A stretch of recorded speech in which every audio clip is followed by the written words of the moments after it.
All right. Hello, everybody. Thank you for tuning in today. Welcome to Guy Aitchison's Reinventing the Tattoo Community, a place where tattooers, apprentices, collectors, and the curious are encouraged to join in these live events, real world events, share, and ultimately create better art and tattoos together every single day. We beam out nearly every day. With your help, we evolved into a quality network of amazing live and on-demand tattoo and art shows. You are currently watching the Reinventing Drawing Group on Sundays, typically with Jason Leeser, but today we have special guest Ricardo Sertivant. All RIT network shows can be enjoyed on demand and found in our library, which I will show you guys right now so you can see. It's at community.reinventingthetattoo.com. This community is also found in both your app stores, Apple or Google Play. And right here in our community, we have tons of tattoo and art rabbit holes, a library of all our on-demand reruns, as well as 24/7 programming coming your way very soon. While we're in the community, we want to highlight one of our special members here. We've got Antonio. He's got some really killer and kind of dark different paintings and artwork that will just kind of send your mind in circles. We really appreciate him being involved and totally really cool stuff that you guys should check out. Beyond that, we have some real world events coming up next year. We have the Rock River Tattoo Expo, the Paradise Tattoo Gathering. All of those events can be found in our community too. I know that Ricardo and I, Jason, and Kirsten will all be going, as well as Gabe, will all be going to the Brussels Tattoo Convention in November. So if you're in Europe, we would love to see you there as travel restrictions seem to kind of loosen, at least for us in the US. Also, if you would like a really cool sample pack, Ricardo has been nice enough to share some of his custom designed shirts with us. So go to reinventingthetattoo.com/sample pack. You can get one of those shirts, a sample package from Raw Pigments, as well as Cheyenne tattoo equipment. All right. We also said this is a free community. I'm really excited to tell you guys why that's free. Thank you to sponsors like Inkjet Stencils, which everybody knows how much time and money in your hands that doing these high resolution stencils can save you. We also have Raw Pigments, and Raw Pigments are tapping right into the source. They're acrylic-free inks, don't dry out in your caps and bottles, and they're located in California. They will be in Chicago next month, the Villain Art Chicago Tattoo Convention, as well as Tattoo Collectors Expo and Golden State. D-Lives Pro, this is a professional, lots of different products. Cling Wrap is old news, so check out their products for healing your tattoo, and as well as suppliers located around the world. Speaking of the world, World Tattoo Events is proudly our affiliate. We've got a bunch of different talks and panels and interviews with Alex and Dutch from World Tattoo Events, and if you go to their website, you can see all of that good stuff right there. Other than that, today, Ricardo, we were talking a little bit this morning about what's going on. We're really excited to draw with you and get the show started. So Ricardo, how's it going over there with you? It's going pretty good, Lauren. How about you? Quite well, I'd say. Today's a good start to the day. It's beautiful weather. Yeah, I agree. It's really nice and sunny here today too, and I was pretty excited to be a part of this today. Thanks for having me. And then today, I think I'm just going to work on some more charcoal today. You know, I talked to Gabe about doing, showing everybody some of the progress that I've made on this BYOB. Okay. Jiminy Peak music fest. I'm sorry, art and music jam. There's a band called Vapors and Morphine that are going to be playing. I don't know if you've ever heard of Morphine or not. Morphine. I don't know. Vapors and Morphine. There's a dude. There's the band originally was Morphine, and what was his name? I'm having Mark Sandman. Mark Sandman was playing. They were outside a room, and he died on stage of a heart attack. It's crazy. It's crazy. So like the fact that these guys are going to be playing at Jiminy Peak, some of the members and then your guy for the lead, and it's going to be killer. I'm so excited about it. And Gabe was on here one day talking about it, and I started singing some of the lyrics live. I don't know if I should have done it at the time that he was like introducing everything, but I got excited about it and I started singing some of the lyrics for it. So I was asked to do some of the artwork for it, and I'm pretty stoked about it. But I should be posting some of that stuff up hopefully pretty soon if time permits. You know what I mean? So be looking for it. But anyways, yeah. Sounds good. If you haven't heard them, you should give them a chance. Give them a go. It's pretty awesome. But I don't know, man. Today I felt like drawing a couple birds and skulls and stuff, like the usual. So I'm just gonna kind of go for it. I got charcoal everywhere, but right now I'm using this It's called Soft Pastel. I don't know if you can see it or not. It might be backwards, I'm not sure. But It was right the first time. That looks cool. cool. Yeah, for me it's backwards, right? That's right. Yeah. And I got a variety of these little sponge tips. You can buy them on, Amazon or any big box art pot store. I like the squares, especially like flat. And I like these because it reminds me a lot of painting. I don't get a chance to paint very often. It's a little bit of a setup and it takes some time. So I haven't really had too much of that lately. But this is fun because it keeps me loose and it gets me into that mode of it. And also I like to use it if I'm doing any studies for painting. So like if there's anybody that, like if I'm trying to paint a portrait of somebody or something, I'll have them come in and sit down and I'll kind of sketch them a couple times using this first. So I can kind of get acclimated with that, all the angles of their face and stuff, So, but yeah, but today I'm going to be drawing. I think I'm going to start out with this one. I'm going to try to get it done in a couple minutes. I'm doing this little guy, and I'm going to put a skull with him somewhere in there, like kind of hanging off his belly or something like that, I think. And I'm just going to play around with that and see how it goes. But if any of you guys are watching right now, man, you want to join and show us what you're working on and kind of hang out and talk, it'd be great. Talk music or art or whatever. Let me know what you've been listening to lately. I'm always up for new music. But, just gonna get some of the shape in here. Quick. Oh, the other thing that I've done too is I went ahead. I do have some generic compressed charcoal powder. You can buy this at the same place. You can buy it anywhere. But then I bought these too. Like there's hard, medium, and soft. So you have like a lighter to a darker value range. There's just three. It's pretty much all that you need.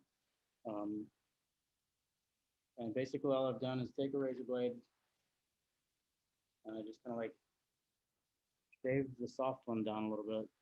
And I collected it on this plate. And I just kind of like dab as I go. I'm going to be doing some Tuesday mornings here pretty soon. And I'll be shooting over a materials list and stuff like that. And this is the kind of stuff that I'd like to cover on there. Kind of go over some values, some shapes and stuff like that, trying to discover how our functional or how our foundational shapes can relate to like overall larger pictures and how we can kind of start recognizing those and how they fit inside of itself, how they fit inside of each other, next to each other. Kind of like just training our eyes to look at things a little bit differently. A little bit easier for us too. Like if we want to start, getting a little bit quicker at drawing, a little bit faster at sketching when we're out in public. It's a good exercise to use.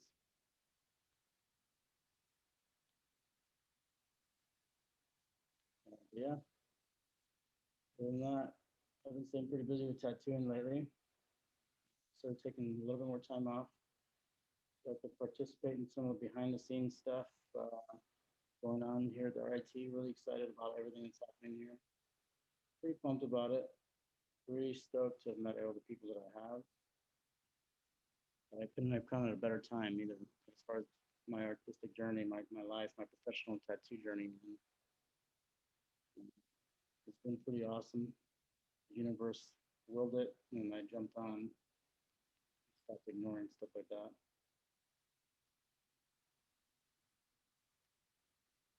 But as far as projects, tattoo projects, pretty excited. I got a couple big pieces coming up pretty soon. Been learning a lot more about color with Fear Franklin. Frankie Says Things, RIT, and I think that's what it is on Instagram too. Her and Jason Leeser and Bruno Salvatierra. They're all great people. And chilling with Larry, who just started hanging out with him quite a bit more, and that's always awesome. Meeting people and find out that you have similar interests, drives, and passions, which is kind of what the RIT thing has done for me. Finally found that group of people that you wanted in a shop environment. Just happens to be on the road. big shot, a big shot. Ashley, Akshay, how's it going, man? Hello, sir. All good, all good. How are you, sir? I'm doing really good. Doing really good. Thanks for joining us, man. Great. I don't know if you Yes, caught it a sir. little bit ago. I'm going to be doing this. I'm going to be doing these kind of drawings again here pretty soon. We'll be doing some stuff on Tuesday mornings. Hopefully, by next week, we'll get started. Can you see what I'm doing here? Um, yes, sir. Awesome. Man, how's it going for you over there today? Um, Nothing much, sir. I got a little bit late to join in. There was some connection error. So, Okay. yes, sir. Today I'm just I have one design that I was thinking to like draw right now. Okay. I don't know, sir. Like these days, people are coming here with cover-ups only. Really? Yeah, Have you been doing a like lot of people are those? coming with, yes, sir, like really bad cover-ups, like tribal cover-ups. Oh, So man. yes, sir. Some of the ones where you take your hat and you go, ooh, what am I going to do about this? Crazy, sir. Hey, Um, Ricardo, before I go, we've got a question in the comments from Billy. He's asking, what brushes do you use? well, the brushes that I'm using right now, they're actually not brushes. They're just like little sponge brushes. Um, they're called Soft, Sofft. There's a bunch of variety of shapes. Uh, they're like little palette knives, basically. They're plastic palette knives. I don't know if you can see this, but it just slides right in there. Um, there you go. And then there's a variety of different sizes of them too. I got that bag too. You can buy the whole thing on Amazon. It's pretty cheap. I think I spent like 14 or 15 bucks on 2 packs of these or something like that. It might have been Prime Day or something. I don't know. But anyways, yeah. So you can do all kinds of things with them. I like to use them with charcoal, and the reason I like to use these is because it reminds me a lot of like an underpainting on an oil painting. Just stay real loose, and then what I'm trying to do is just find like my shapes in the composition that I'm looking for, and also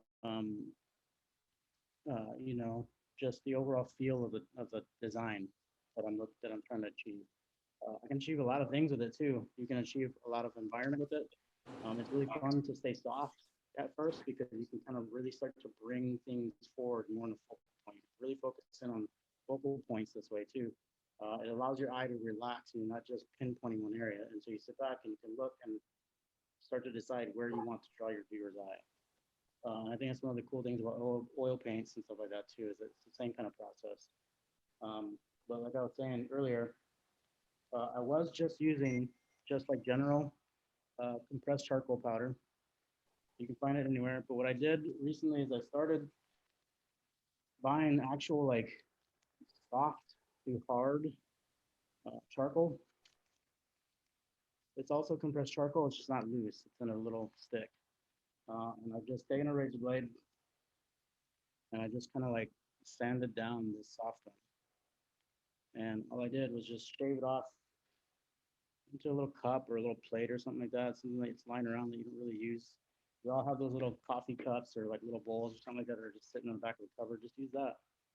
And of course, I always like to try to use it on an easel. That way I can kind of sit back a little bit too. So that's not just covering the brush. Hopefully it associates what it is that you're looking for as far as the way to use these too. So there you go. Awesome. And we have a few new people in. Bruno just arrived. Kirsten doesn't have her video on yet, but Hey, what's going on, man? Hey, I wanted to mention that I can barely hear you. You can barely hear me? Yeah. Okay. Is this a little bit better? How's it going, everybody? Lauren, doing well. Akshay, how you doing, man? Here. Glad. I'm glad. Hello, hello. Oh, that's the Better, sound of Bruno? coffee. Yeah, a little bit better, but you are a little bit low for whatever reason. Let me see if I can turn this up a little bit. Hmm. Let me try these real quick.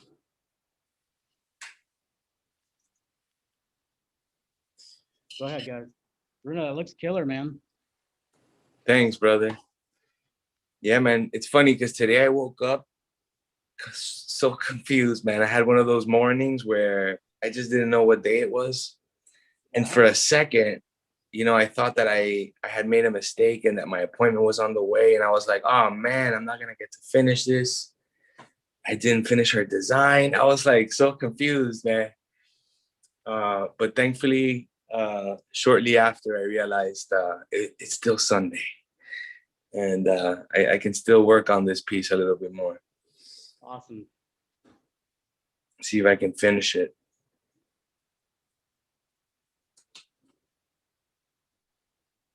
That's cool, man. It's looking killer. I hate those days, dude. I actually did that on Friday. I thought it was already Saturday for some reason. Yeah, I haven't had that happen in a while, man. I was like, oh shit, you know, like my appointment was at 8:30 and it was 8:15 when I realized, like, when I was thinking that it was already Monday. But anyway, how's it going over there, man? It's pretty good. Just trying to get these this microphone thing figured out now. But yeah, man, I'm pretty excited to be here today, and I'm just really stoked about getting a chance to hang out with all you guys and draw a little bit more, man. I've been working on my design too, and it's coming along. Cool, man. I heard you asking about, uh, you know, if anybody had any like new music. Yeah. And my uncle that was visiting, he recommended this band called King Gizzard and the Lizard Wizard. Yeah, dude. Dude, some good stuff, man. Some real Yeah. good stuff. And they mix it up. They have a lot of everything, don't they? They do. They do. Like the vibe on the music, you know, can be very different. Right. The different albums, but good stuff, man. I wanted to throw that out there. That's a good one. All you guys check it out because he's not lying. It's good. It's real good. Excuse me 1 minute when I get that coffee.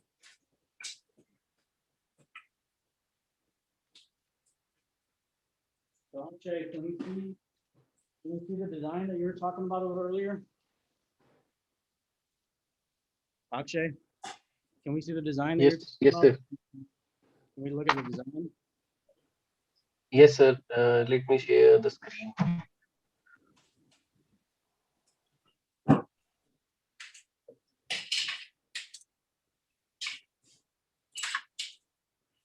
I don't know, sir, if this is a good idea, but I'm thinking to do something like this over the tribal area. So, sir, this is the tribal tattoo, and on the back side there's also this little design, little script. So I was thinking to like cover this up, like with something like this, like do a half sleeve on it.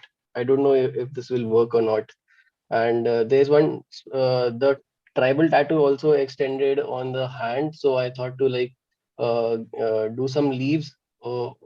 Maybe leaves will camouflage the tribal area. I don't know, sir, if that's a good idea. Hmm.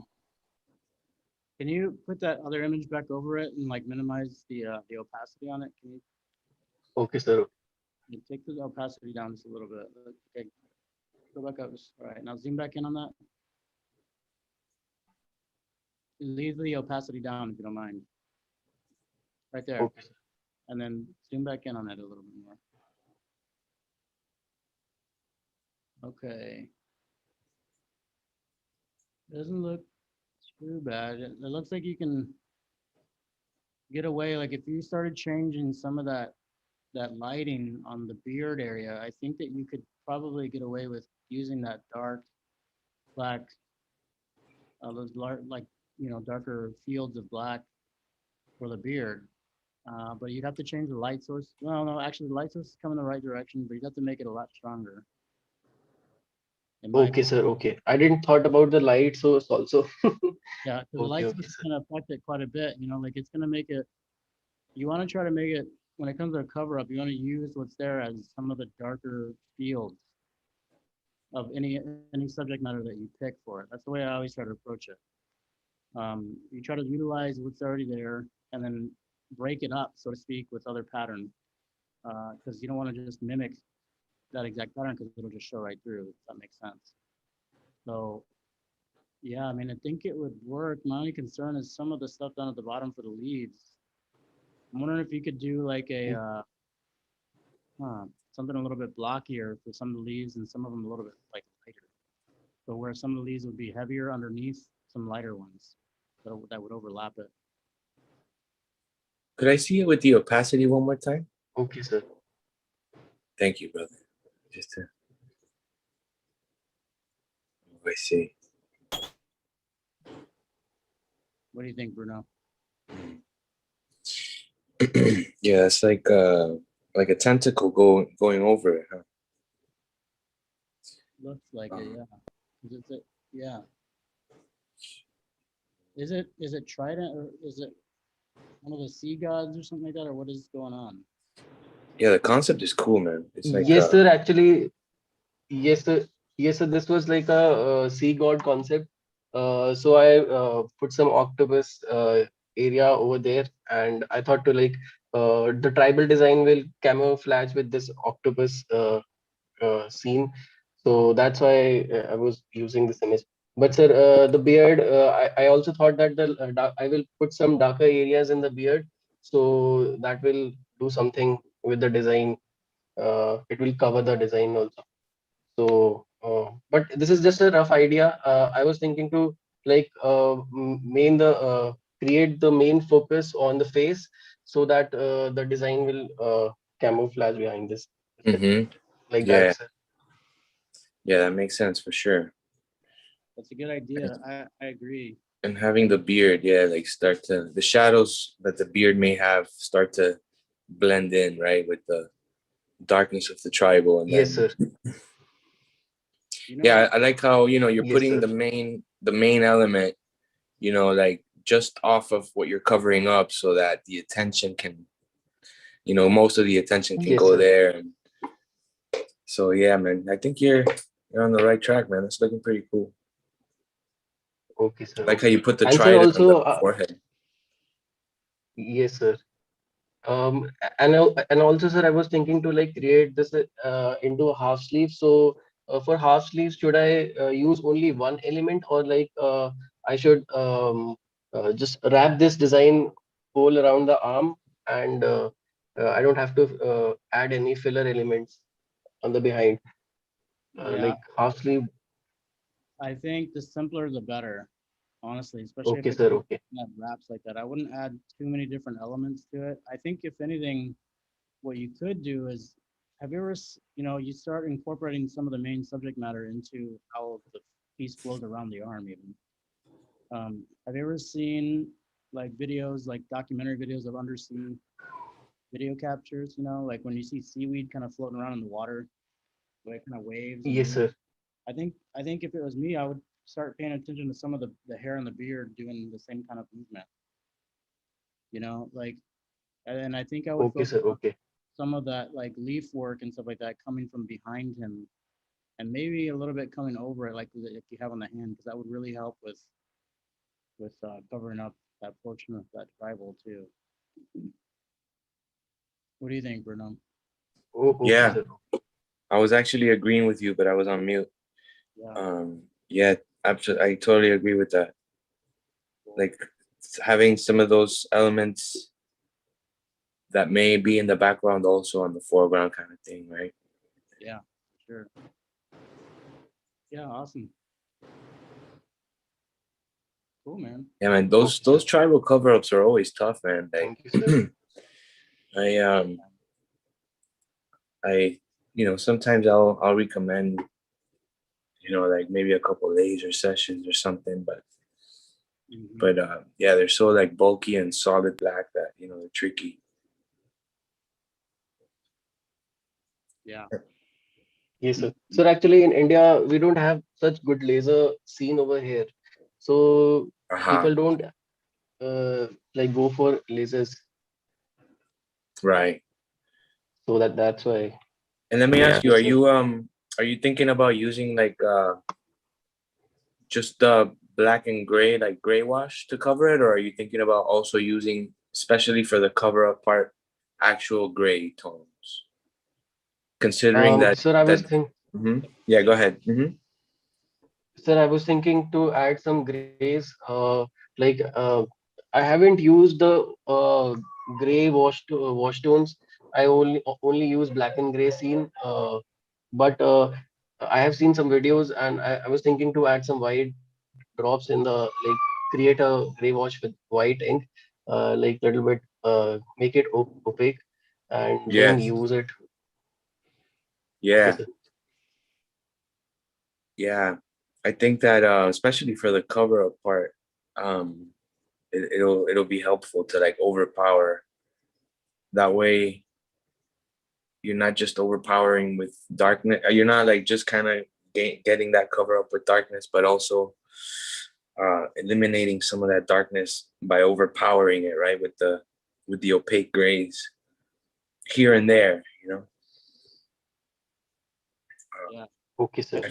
I agree completely. Like that opaque, it helps kind of take what's there and dull it down to a certain point. Kind of masks it a little bit more for sure. So opaques help out a lot when it comes to color. Yeah. Good call. Yeah, man. Okay, That'll be sir. a fun Thank you so adventure. much, sir. Thank you, Yeah, sir. the mask is looking incredible, dude. It's like Yes, that sir. Crazy. hood. It looks like it's marble. Like it looks like it's really highly polished. Um, you talking about the mask? Yeah, the wood part that you're working on right now, it looks like it's super polished, bro. Like it's pretty awesome. Let me see if Thanks, man. I can spot Yeah, it. I'm thinking about like yeah, just adding a little bit more of that like wood grain over here, but a little less detail in here, so that I could start so the attention kind of stays right here. Yeah, I'm gonna keep this a little more fuzzy, yeah, and then I'm gonna probably add some of that like rocky texture on the horn here. yeah.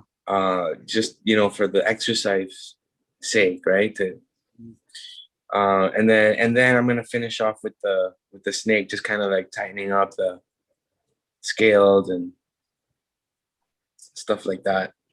yeah, dude. But it's been Great. interesting messing with like the wood patterns, man. They're kind of cool. Like it kind of shows you that you could technically, have all these different types of flows, like moving around however you want. Mhm. But as long as like overall it's kind of sticking to the values, Yes. uh, it works. Yeah. Right. It's So just like what you're saying is like where it's darker, there would be like a more of like a softer kind of wood grain showing through, or like it'd be a little bit more blurred out. And then yeah, the higher the shape is, the more pinpoint or like sharp it would be, right? yes, Yeah, you killed it, man. Like that's exactly what you're explaining. It shows through really well on your design, dude. It's like it's great. I can't stop staring at it. It looks killer. thanks, man. Yeah, I'm dude. glad you like it, bro. Oh man, it looks killer. Have you ever seen Minority Report? um Man, I can't remember if I saw it or not, but I know what movie it is. It's with Tom Cruise. Right. And like people are getting like charged for things they did in the past, Yeah, right. No, in the future. in the future. Yeah, yeah, yeah. They'll like they're getting arrested for things they haven't done yet, but they're told that they're going to, right? But the cool part is that there's like this little round wood ball that has their name on it, and it looks like it looks glossy like that, dude. It's killer, man. But yeah, good job. Wait, what did you say at the last part? I couldn't hear you. That he had a ball. Yeah, so they have a little round ball, like it, but the ball is wooden, and it carved their name into it, right? Oh, So uh-huh. it's pretty neat how it works. But if you get a chance, check it out. It's a fun movie. Yeah, It's Tom Cruise movie. yeah, no, for sure, man. It's one of those movies, that kind of like Black Mirror type, you know, Right. Yeah. technology of the future. Right. Like that darker Twilight Zone kind of feel, right? Yeah, I like that. Cool, man. I'll check it out for sure. Fucking.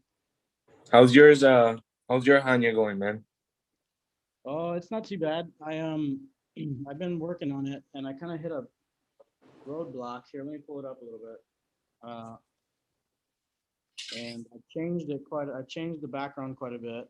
That snake pattern that I was talking about doing, there's just too much of it. And right now I'm kind of battling with the concept of subject matter becoming more, like a little more dominant in the area that we're using. So here, let me pull it up real fast. I accidentally deleted it last night. No, I freaked out for a second, and I was like, wait. but you found it on deleted files. Yeah. So Jesus, yeah, no, tell me about it, dude, because I was like, oh my god, no. that happened to Chris Hall one time. Did it? Yeah, it did. Oh man. With one of those exercises, like the roses, I think that he had done erased or something. Right. So Yeah, I let me thought- see. Okay, here, let me pull it up real fast. Let's see if I can spell this real quick.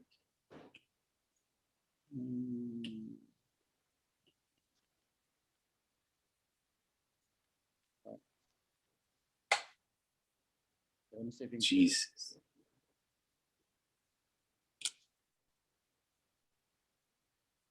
Oh, yeah, you're showing it on the other screen, right? Let me see.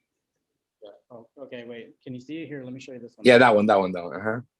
Damn, man. Yo, this is like wild. It reminds me of like, one of those like deity, like religious, like Catholic deity, like little cards that, religious people hold in their purse or their wallet or whatever, you know what I mean? Of their saint, That's what it reminds me of, like some kind of saint, like the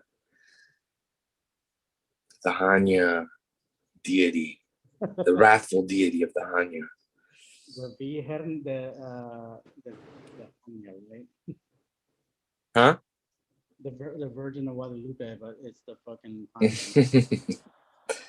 Dude, I like what you did with the snake. Like, how it's like wobbling around. Like, yeah, it's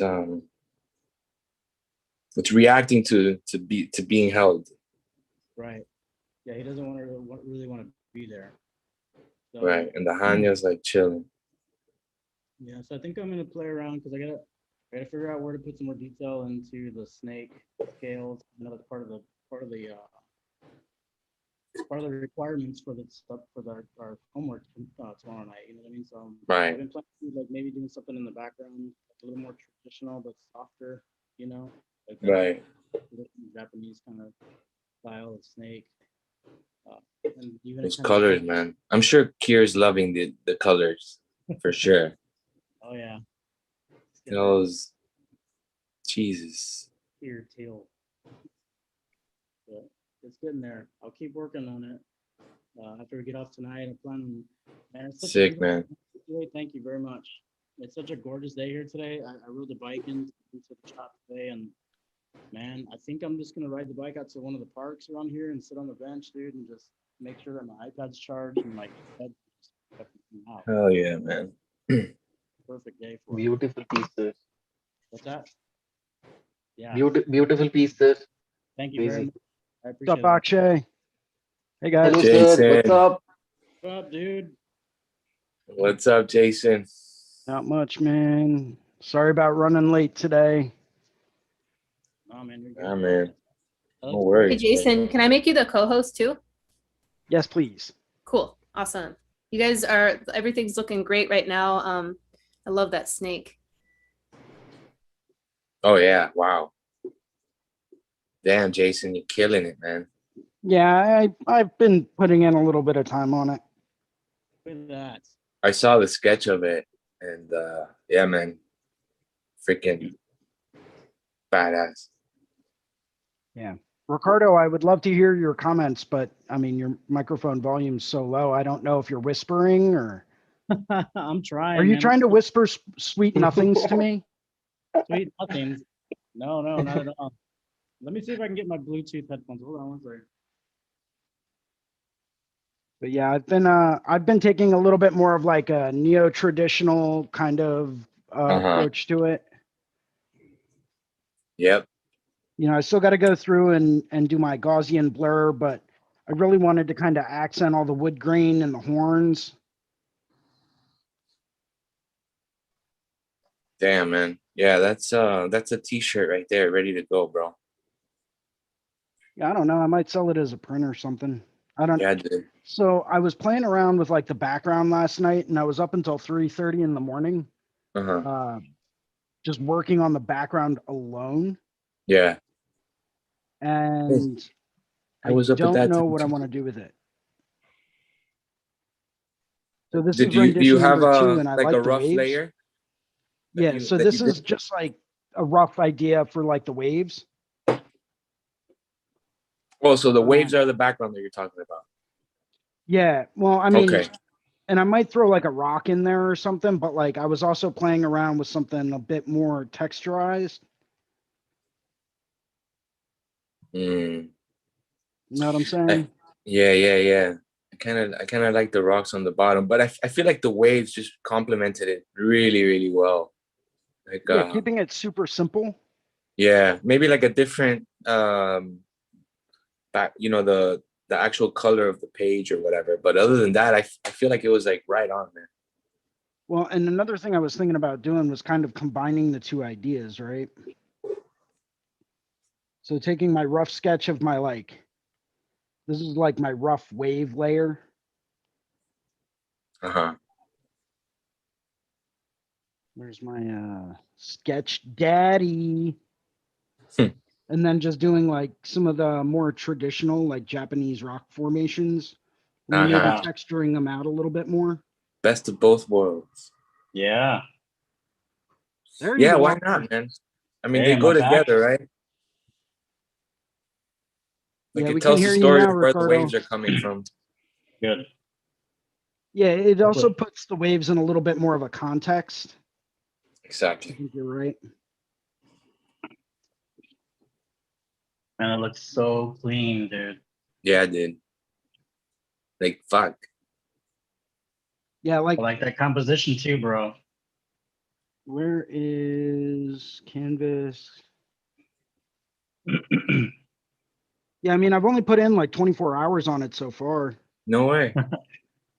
It looks like you probably spend even more, but you're quick, man. You're real quick. 24 hours, 72 different layers. 72. Yeah. How did you do Dang. 72? Mine only goes up to 4. Hello, everybody. I'm officially here. I'm sorry. What up, Yay! here? I was working on this. I got a new iPad pencil, so I had to like rough out Oh this sketch I'm doing. So Echo. Hang on. I was there hang an on, echo. stay on it. Fuck, I'm sorry. Nope. But yeah, Now so is here's how I it got to still? 72 layers, right? Uh-huh. Better? This is something I want to make like a whole Yeah, better. video module on, is I do a ton of different colors. And I don't know how in focus that is, but That's pretty good. if I have this a little bit bigger. So I group my layers like there's no tomorrow for easy organization and like finding individual ones. And then also for backups too, right? Right. So like if I go through and I say, the mask in and of itself from like initial sketch on down. So like here's my initial like sketch layer for the mask, right? Uh-huh.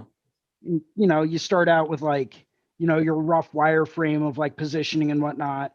That ended up getting rotated and roughed in. And then from there, I went through and from that mask, I started to plot out the body of the snake. How did I want that to flow? And I wasn't too happy with that. So I Right. went back through and said, okay, well, maybe instead of bringing this neck all the way up and around, no, still not right. So, you just keep playing with it, but I don't like to delete layers until absolutely necessary, Yes, I agree. So So once you group them, then you're basically consolidating, huh? Well, it's not that you're consolidating because you're not merging anything together. Uh-huh, What but they're you're all in one doing is group, just so it putting them becomes like all in like their own folder in their own area. It's like right. taking all your paintbrushes, right? And putting all of your soft bristle, your like soft nylons or your sable brushes and putting those in one drawer, using another drawer for your bristle brushes, using another drawer for your colored pencils or your graphic markers, Yep. another drawer for your charcoals and your soft pastels, so you're categorizing everything and putting them into their own little drawer. And those drawers are inside of a bigger cabinet. And that cabinet is located in a specific room. And that room is located in a specific place, right? And you've got the So key. Uh-huh. you can drill all the way down to find the exact layers that you need. If I wanted to go back through and tweak the mask that I did, because this was basically just a rough idea. You can Uh-huh. see how I went through and I started out with this layer and I turned the opacity down. And then I duplicated it and erased a few layers from where I had my snake. And I forget what Uh-huh. I ended up going with. Yeah, the snake, bro. Snake is crazy. Yeah, it really makes it move. Yeah, well, I mean, I ended up going through and creating several different sections of it on different layers. So there's 3 layers right there for each individual section of the snake. Uh-huh. And because of that, I decided not to use this whole group. So I'm just going to hide that.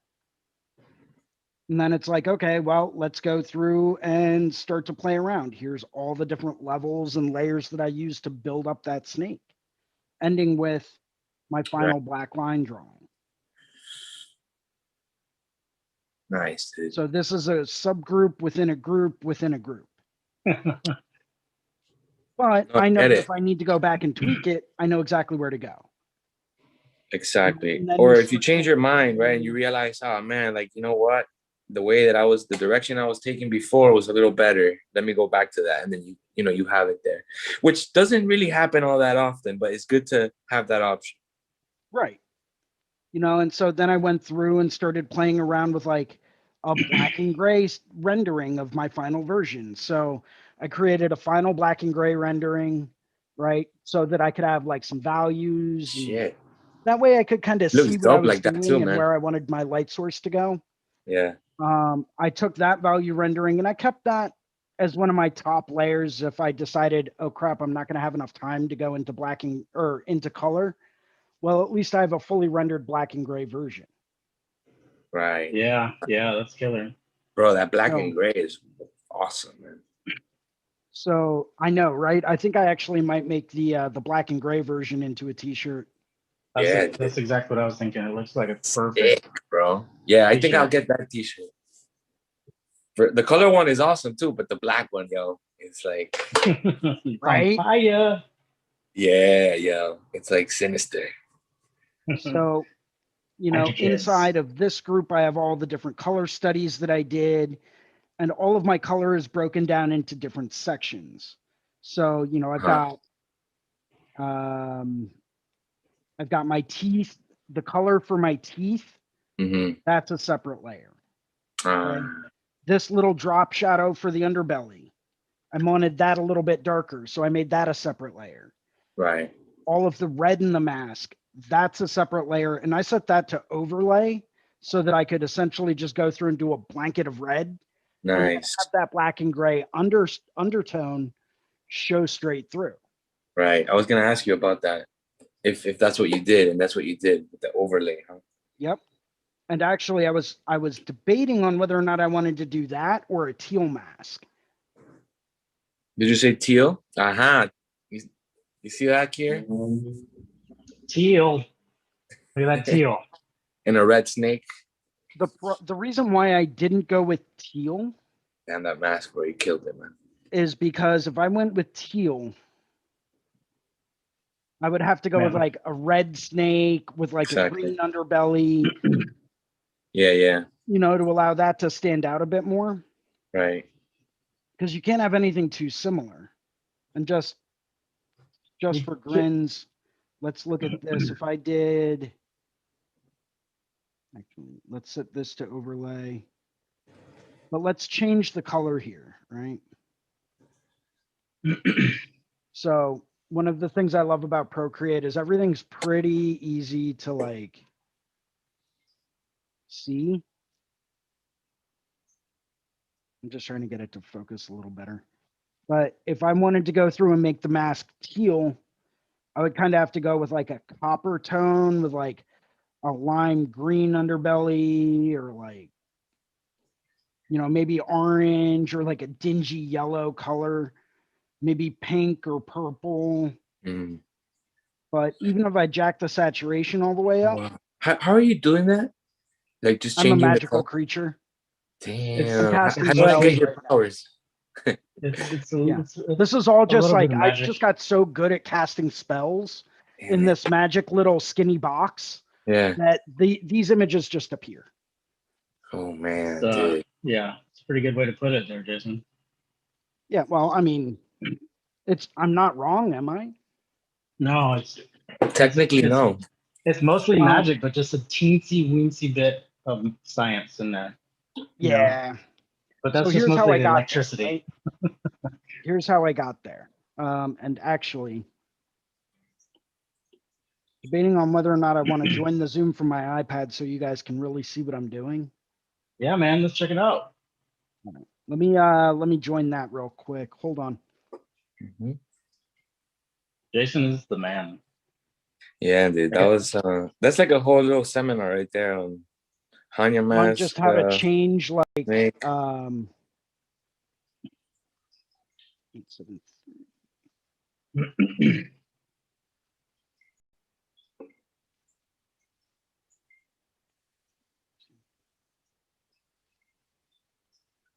Yeah, I actually want to do another video module on color, and how to quickly adjust your color. Mm-hmm. Cool. Did you Man. get that last one that I sent you, Jason? That I did. I've been so busy working on this that I'll be honest, I haven't bothered to really do a whole lot of anything else. Hey man, that's fine. Just remember, tag me Oh, I in. will. Tag me. All right, so you guys should be seeing my iPad screen now. Mm-hmm. Yep. Yes, sir. All right, so here's essentially how I went through and did it. You know, obviously make sure that you duplicate your layer before you make any changes. And actually, I'm wondering now if this information layers. So I've only used 64 layers. Oh man, dude, Okay. that's incredible. If I wanted to go through and quickly change the color of the snake, which we can see as a separate layer, I would come over here to adjustments and I would go down to hue, saturation, and brightness. And then what I would do is select layer. And what I can do from here, if I turn the saturation up to make it a little bit more saturated, make those colors stand out a little bit more. But now let's say I want to play with a different color, right? I'm going to take my hue slider at the bottom left. And as you'll see, as it moves to the left, you'll see all of those colors changing. Yeah. Or I can slide it all the way to the right. You know, maybe I want to do a bright pink snake with like a tan underbelly, or, you know, there's like a nice fuchsia with a weird pukey lime green kind of underbelly. You know, and you can play with the saturation here, so I can make it all black and gray, really make that mask stand out a little bit more. Maybe I want to mute the colors down a little bit more. You know, and just give them a very subtle hue. Nothing crazy, but just nice and super subtle. You know, I think that could be cool. I can adjust the brightness. How bright do I want the color?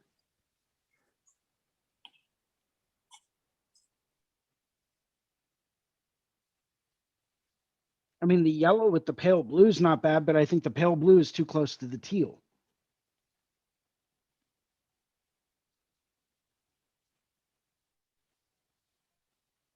Go with red and like a dark green. I think that would be cool. But once again, I think I think I've got too much warm going on. If I make the mask teal and I make the horns like that nice wooden brown tone.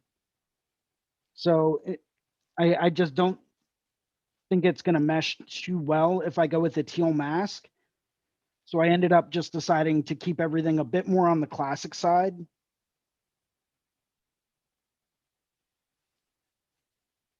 So another way that you can change colors by changing the layer type, right? Which you can get by clicking on the little N, which appears normally to the right of a layer. By going through in that, it'll start out on normal. So you can see my normal color layer. You can go darker color, darken. Darken's a cool one if I wanted to go with like a darker red. You can multiply it. And that one's cool, but it's a little too light. Overlay is where I ended up because it gives it that nice rich red tone. Soft light, there's hard light. Hard light's not bad, but I wanted more definition in those facial features. Vivid light's not bad, but I think it had too much contrast. I know. There is no such thing as too much contrast. Right? I don't know. There was something about it I just wasn't a huge fan of when it was set on vivid light. I just thought it made the darks too dark. You know, subtract is where I was. Difference is cool. That gives it a different effect. Jason, I have a question for you. I have an answer for you. When you're going through, well, that's awesome. When you're going through these different effects, do you have an idea in your head like what the effect might end up looking like, or are you just kind of experimenting along the way? Yes and no. I know for a fact exactly what some of the effects are going to look like. Okay. Some of them I'm just kind of guessing, to be honest with you. And I'll Okay. just scroll through and see which one looks the best. Yeah, I like that approach because there's just some fun in that discovery process, you know? Oh, absolutely, man. Because you Yeah. never know what it's going to look like depending on the value of the red that you're seeing in the mask. You know, you may have a completely different outcome. Yeah. You know, I know that if I go to saturation, I know that's going to basically just desaturate everything. Yeah. If I go with color, it's going to go through and modify the color. Luminosity is going to even pretty much everything out. You know, if I go to multiply, it's going to make everything darker because it's going to multiply with the layer below it. Mhm. You know, so there are some cool things out there that it can do. I think linear light's not bad. But once again, I wanted to really see a lot more definition in those facial features. Although I'm really kind of liking it with the black and gray mask. That looks pretty cool like that. Yeah, there's a lot of different combos that I saw that are pretty dope. With the black and gray, I wonder if you can kind of glaze over it. What do you mean? Well, the original was, what was the original, like a red? Yeah. I wonder if you can kind of glaze over that gray with a red. Well, that's Like that way, actually in that way you can essence just. exactly what I'm doing. When I had it Okay. set on overlay, Mhm, which is where it was originally, mhm. when you do overlay, it's kind of like taking a transparent layer, which, Yeah. I mean, if I set this to normal, you can see, so this is normal. This is what it looks Mhm. like completely and totally normal. I haven't done any modifications to it. Mhm. I literally just went through, selected those individual areas based on my final line drawing, which is up here, which I have set as my reference layer. I went through and just said, okay, I'm going to make all of these open areas solid red. Went through, picked my red, laid it down, and just blocked in that color. Then I went through and said, okay, I want to turn the opacity down so it's not super intense. I don't want it to compete too much with the snake. And now let's play with the layer styles and let's see where it falls, right? I know if I do an overlay of this red, I can make the red more intense by turning the opacity back up. But overlay is basically taking that red layer and saying, okay, it's kind of like putting color over your black shading in a tattoo, Right. right? So all those Mhm. black and gray values that you have in a color tattoo, they're going to show straight through. Mhm. You can create value and texture and all that stuff by doing your black and gray first and layering color, a blanket of color right over top of it. And that's essentially what overlay does. So that's where I had it set originally. But once again, I wanted to turn the opacity down to make the red a little bit less intense. Very cool. And then if I wanted to really make that snake jump forward, I would turn the opacity back up. You know, but it all kind of depends on where do you want your focus to be, right? Do I want people to focus more on the snake or more on the mask? Right. Like, where do you want to draw the eye? Right. Focal points. You know, because as we all know, if all of the colors are bright, none of the colors are bright. Right. You know, you have to have those muted down tones. So, I mean, we can take that, and if we bring the color saturation down a little bit, or the opacity of this color layer, because as I mentioned before, this is what this color layer looks like normally. It's just Mhm. flat blankets of color. Yeah, it just draws your eye to that flat shape of everything. Right. And if I wanted it to be a lighter teal, Like which a wouldn't look silhouette. right in my opinion, that would make the scales a little bit more subtle.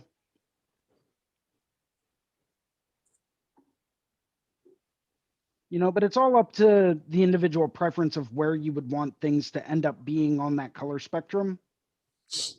Yep.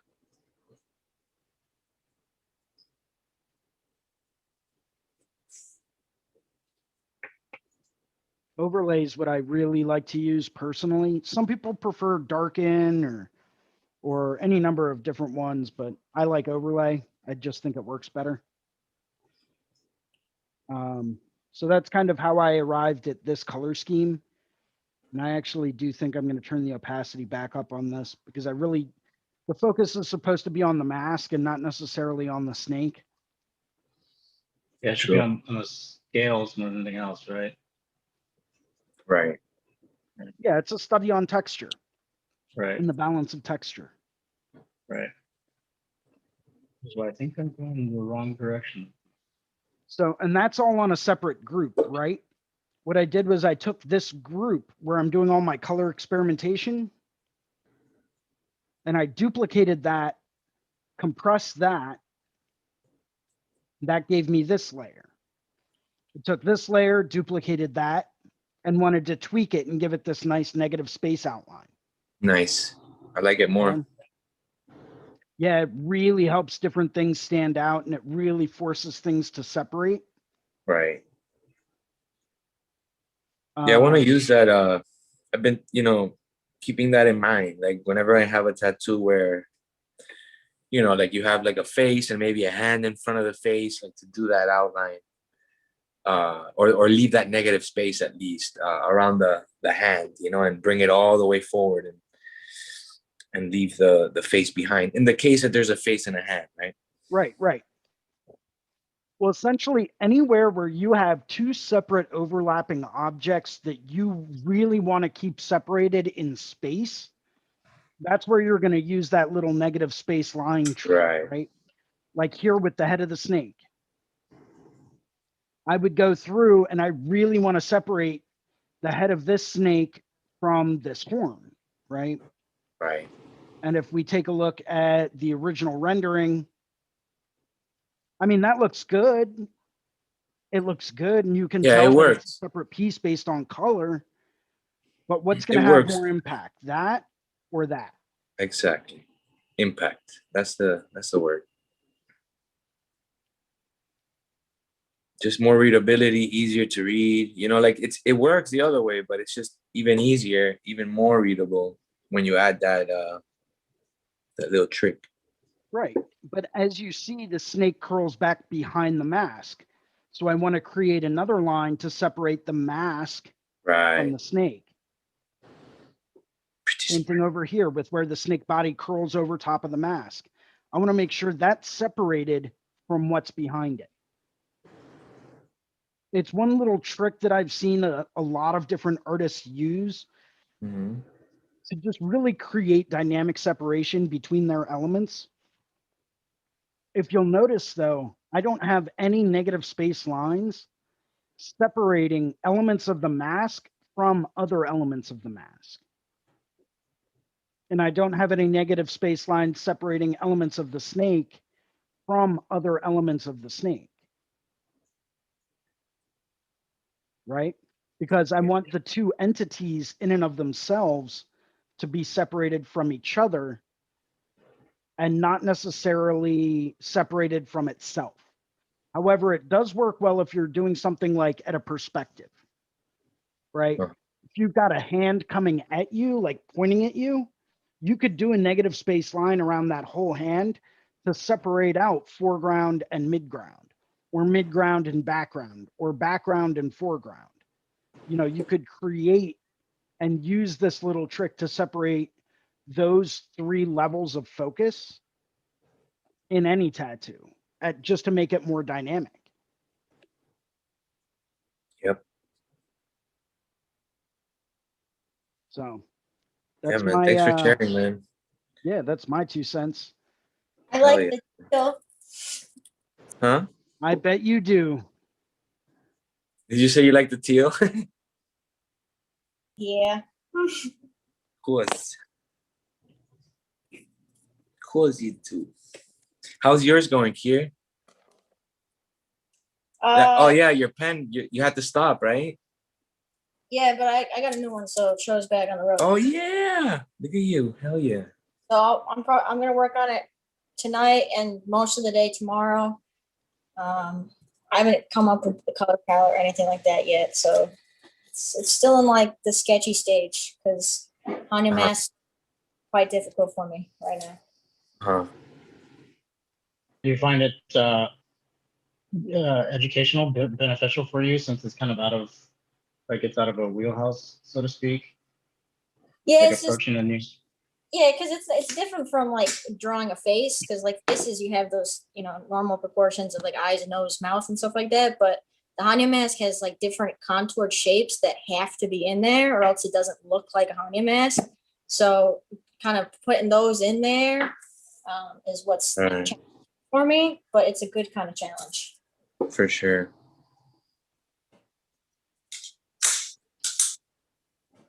So, Did you I'm get not to gonna lie, see? guys. I was half tempted to cheat on this because I've got like 6 other Hanya masks already set and ready to go. And I was like, I should probably just use one of those and save myself like 20 hours worth of work. Right. But you did But the I right thing, decided, man. yeah, I did the right thing. I'm just debating on whether or not I want to give the snake a tongue.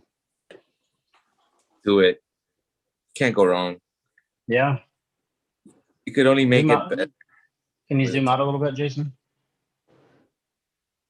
Yeah, it could almost go almost straight up where those clouds are even. You For don't sure really it wanna did. contour the When I head like too to do much. tongues, and I'm gonna sketch this in like a pink, right? When I like to do tongues on snakes, I like to make them, Christina, come join the Zoom. Come on. Please, please. But if you don't want to, I get it. I get it. But seriously though, get in contact with me. I'd love to sit down and interview you, offline and then make that available. I'd love to pick your brain about a few specific things if you are still listening. You're like, I'm not coming back there anymore. Yeah, I know, right? She's like, I don't like those guys. So whenever I sketch tongues, right, I always take a very dynamic approach to them. And I like to kind of go in a Z formation. So like I'll start out with like the middle of the mouth, right? And I always make sure whenever I'm drawing snakes, I've got like the little tongue pit right in there. So what I'll do is I'll take this and I always like S shapes, right? S curves. All right, Christina, I get it. You're too shy, but can I at least get in touch with you to like interview you and pick your brain, please? If not, that's cool. I get it. Like, not a problem. But so what I always like to do is draw in S shapes because I find it to be far more dynamic. So I'll take this S shape coming out from here, and I'll bring this back, and then I'll do another one from there coming out, or I'll go around in a circle if I really want to frame off that head.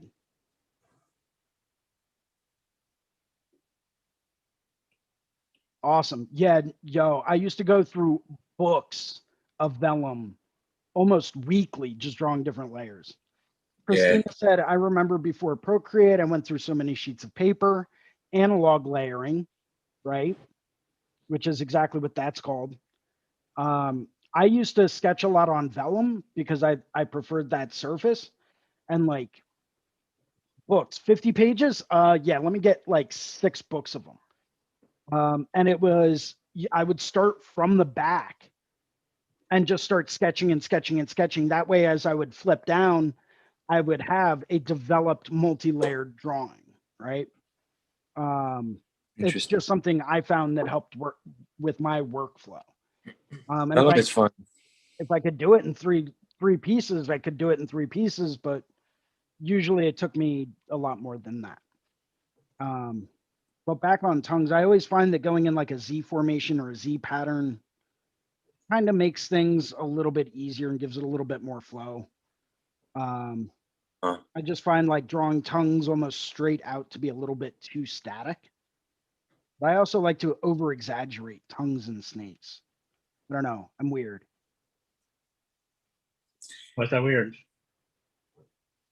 Because like I like to give them like super crazy long like monster tongues. That's awesome. It's dope. Like they're coming to get you, Barbara. Vellum and dry erase color pencils. That was it. Yeah, I still like to sketch with Prismas. Yeah, man, those dry erase are great because you can be super loose, and as it starts erasing or within the color scribble. erase?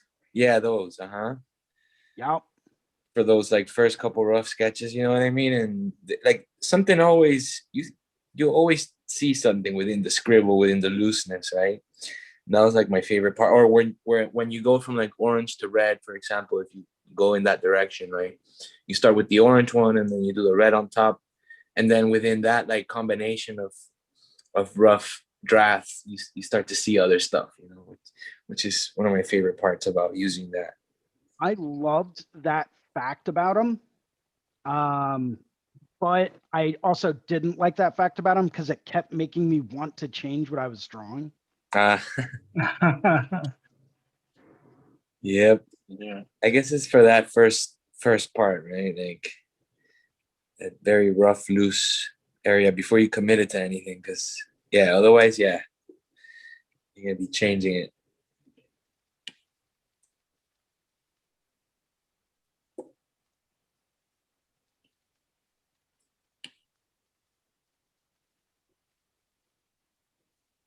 Yeah, I'm glad you're going with a tongue, man. That's gonna look dope.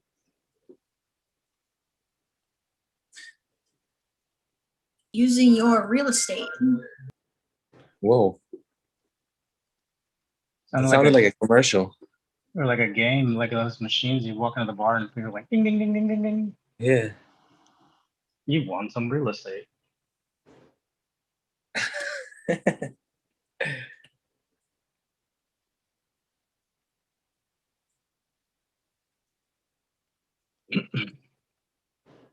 Maybe I'll go with like my little swoop back method for the tongue. Just swoop it on back. The old swoop back method. Well, yeah, it creates a triangle, so I'm pretty sure. Oh, Ricardo wow. called it. It's I love licking and it. I love it. I love them triangles.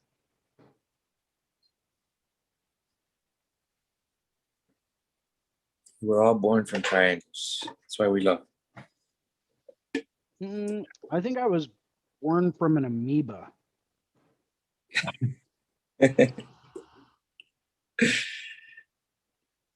Supposedly. Or a dodecahedron, one of the two. Yeah, I think I was born on a Metatron's cube. Yeah, I can totally and completely believe that, Bruno. Absolutely. You are Yep. one with the cube.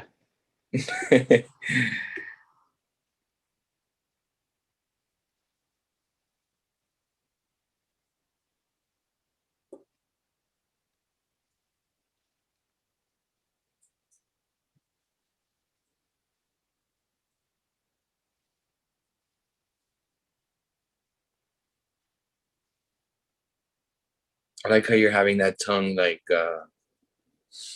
flow through the bottom of the mouth versus just kind of like straight through the middle or whatever.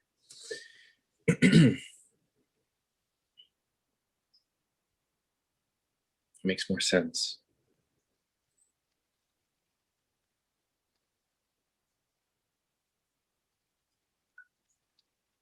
Bruno, yours looks like somebody just took a Swiffer wet jet to it. It's so shiny. Yeah, right. Yeah, no, I just cleaned it with that wood stuff, the lemon scent one. Pine. Yeah. There you go. Nice and shiny.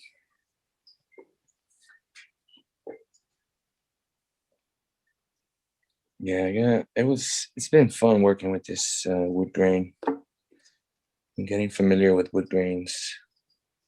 Yeah, this texture chapter has been so challenging for me personally. Yo, wood grain is the easiest thing in the world to draw. I do like wood grain. It's like the easiest thing in the world to draw if you don't mind working digitally. Or the what you mean because of liquefy or just in general? Yeah.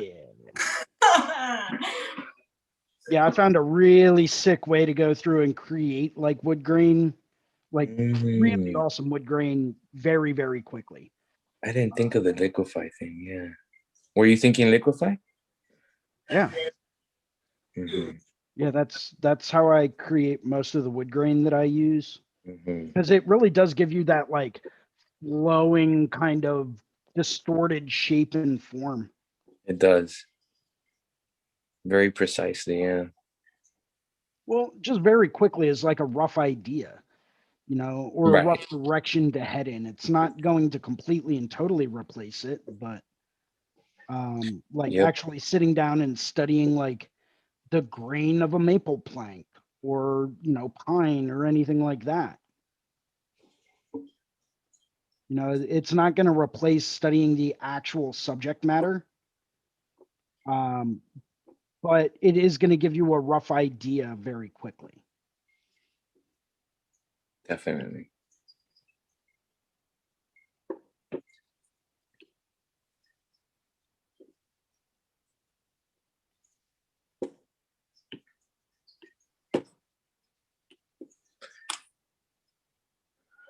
You're working on that charcoal, huh, Ricardo?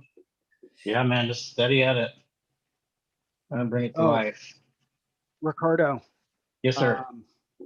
I have a surprise for you in October at the Paradise BYOB. What? What do you mean? And I'm not sure how many other people would be down to get in on this. For the Paradise? Yeah, well, this art project that I have that I would like to line up. I'm in. Okay. You had me at art project? Yep. You said enough. I'm in. Exactly. Just to give you guys an idea of scale. Let me highlight here real quick. There you go. We have charcoal paper. Oh my God. Yay! Oh my God. Like a ton of it. Oh my God. Hold on, guys. Call ambulance. I think my heart's skipping. So I figure if we pick up some nice like vine charcoal, some compressed charcoal, some powder, you know, we could literally just unroll this against the wall and have people go to town. Yeah, We're man. gonna have to lay down some plastic all over that place. That's gonna be great, dude. Actually, there's I picked up a little trick when I was in college on how to create a dust collector. What? Yeah, I know, right? Okay. So It was in college. yeah, it's one of the old college tricks. But I used to use the trick all the time in my soft pastels class because that stuff gets everywhere and it's highly toxic. Is it? I Yeah, thought charcoal soft wasn't that. pastels are actually declared a defective product. Jeez. Pastels or charcoal. No, soft pastels, which are basically like Right. charcoal and chalk, Right. but it's pure compressed powdered pigment with like just a little bit of a binder so that it holds form. Right. It's the most opaque medium you can work in, and Right. it's also one of the most difficult mediums to work with. Personal opinion, of course, but Yeah, that's the pastel, the actual pastels itself, though, right? Like yeah, soft not pastels. compressed charcoal. Right. Okay. But because of the elements that create the colors of the pigment, if they are inhaled, it can actually be toxic. I remember my professor that was teaching the class actually went through in the class and you know, met with everyone individually over the first week or so. And you know, from what I understand, you know, he would actually ask the women in the class if they were currently pregnant or if they planned on becoming pregnant, Oh my God. just because of the potential birth defects of inhaling the dust.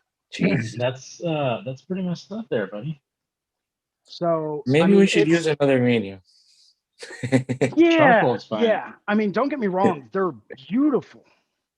Right. They are absolutely incredible, It's good to know, though, but man. they're just number one, very very messy, and number two, can be kind of bad for you. But you're talking about the pastel, not charcoal itself, though. No, charcoal itself is inert carbon. Yep, Exactly. exactly. Yeah. Um, I was That's about to throw this non-toxic, thing out the right? window. so essentially, what you would do is you would take the length of whatever piece of paper you were working on, and you would take the bottom few inches of it, and you would fold it up. Mm-hmm. And you would always work on it on an incline or straight up and down. So it was either Yeah. faced like inclined slightly facing you, or it was straight up and down so that that way any dust or powder that would fall off would drop right into that tray so that that way it minimized cleanup. It's awesome. What a brilliant idea. Thus eliminating the need for like a drop cloth or anything, or, you know, it just makes things a little bit quicker and easier to use. Yeah, man. Yeah, I think I'm going to go with that for the tongue.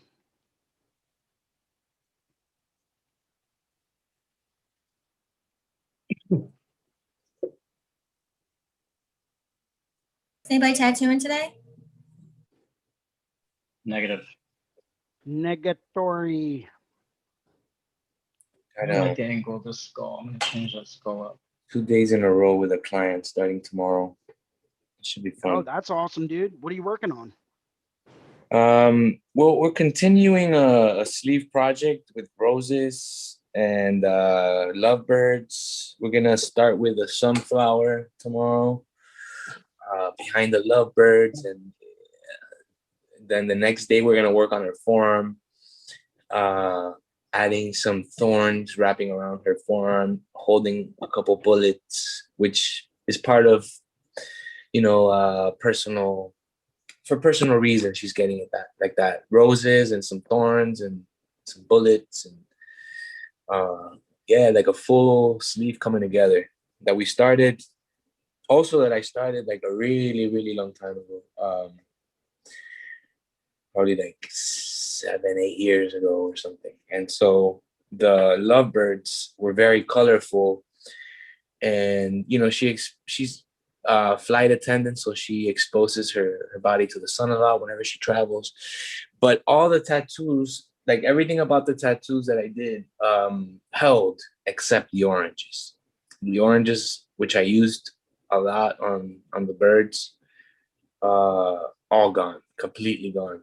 And so Wow. Brand of colors were it you was using it at the was time? eternal orange. Yeah, everything I've ever Yeah. done with eternal orange, Yeah, over time it has disappeared.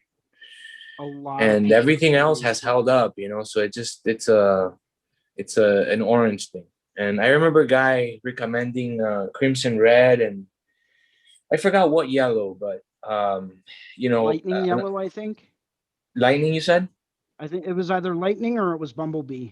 Yeah, one of those two. I forgot, that's the part I can't remember, but I know it was crimson red, and that like tends to give him a better result as far as like the orange not disappearing over time. Because I don't even use the orange from Eternal anymore. Obviously, after seeing it disappear like that. I don't know why they sell it still, honestly.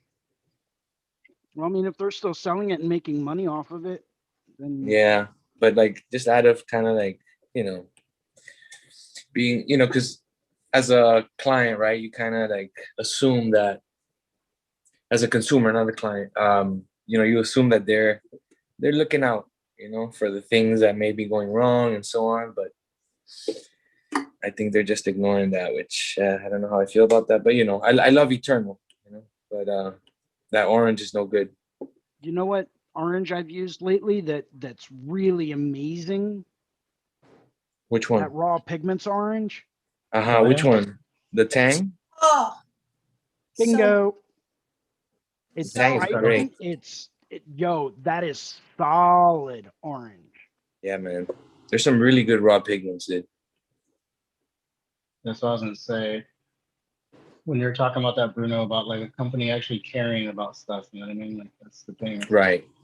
We talk about the people we tattoo. They're our clients. We take care of them as much as we can. Exactly. It should be the same thing for like a company that is they're devoting that much time and commitment to something. There should be companies that kind of feel the same way about things too. I completely agree, Ricardo. I think when it comes down to it, sometimes companies just get too big and they stop caring about their product and they stop caring about the consumer and they stop Right. caring about the people that use it, right? Yeah. I mean, I could bring up any number of different companies in the tattoo industry. Not to, call anyone out for obvious legal reasons. I'm not going to. But there are certain companies within the tattoo industry that just don't care. They don't. They're making their money and they're going to continue making whatever they make and selling it to whoever will buy it. And no one's going to care because they're still making their bottom dollar. And that's all that matters. Yeah, I know, it's too bad. Yes, it is. It's like, Yes. as a tattoo artist, you have a responsibility with your clients, like making sure you use the best stuff and making adjustments when needed and educating the client in certain things. And, I feel like, that should be something that these companies should provide as well, right? Just do their part. Everybody has a part. That's exactly what I'm saying. Like, if you know what is going into it, if that's the other reason that it should be people that, have done tattoos, do tattoos, or been around it long enough to understand kind of commitment that goes into what they're making for this person that's purchasing this. You know what I mean? Oh, I I think agree. that goes a long way. I completely agree. I would like to offer a counter argument though. Okay. One that some of the pigment companies that I've heard of and haven't really talked to them that much.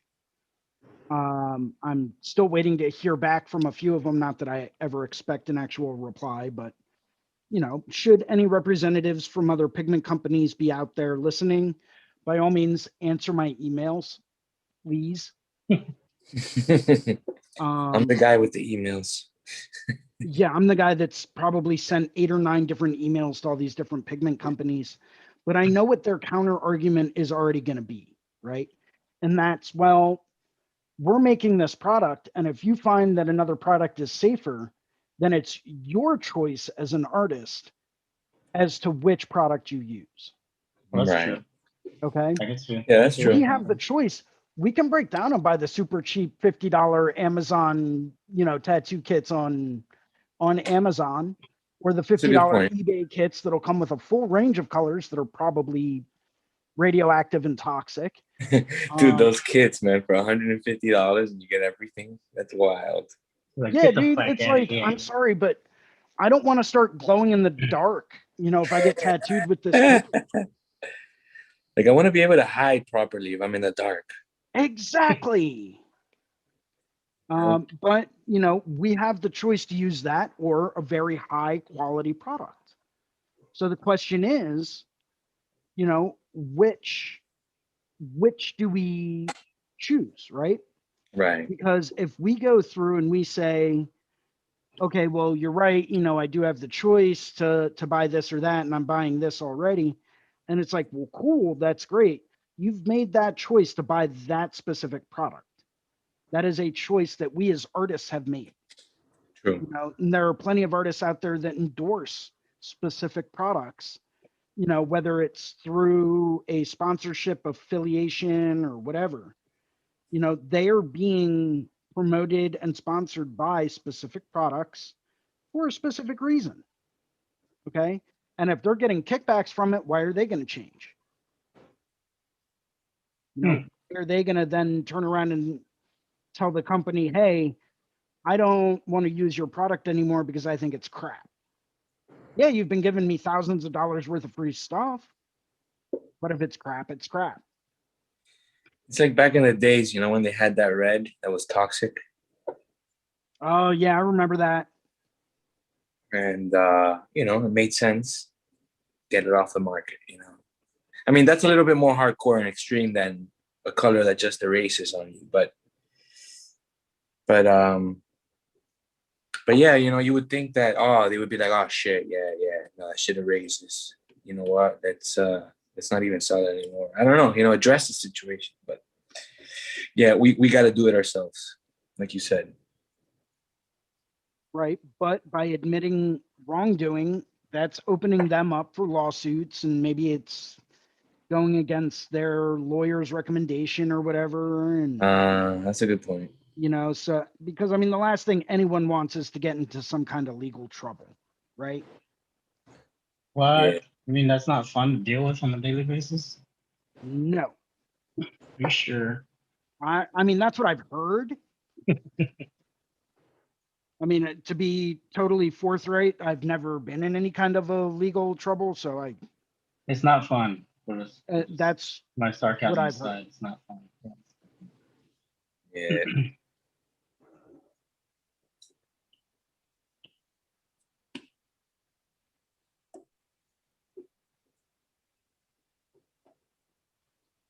I kind of feel Excuse me, sir. responsible though, for the orange, for example, that she lost. Right, And but that's you taking personal responsibility for it, and I commend that. I do. I think that's something that as tattoo artists we need to assume more of. We need to assume personal responsibility for these things, because at the end of the day, we do have a choice. We can use whatever we want. It's like, you know what? You're right. I'm gonna do that. See y'all later. Take it easy.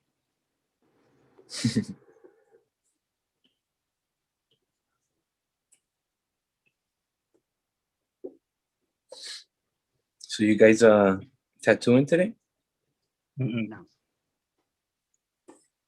Oh yeah, that's right. You guys usually take off today. Yep. Sundays and Mondays are my days of rest. How about you, Akshay? When are you working on that piece?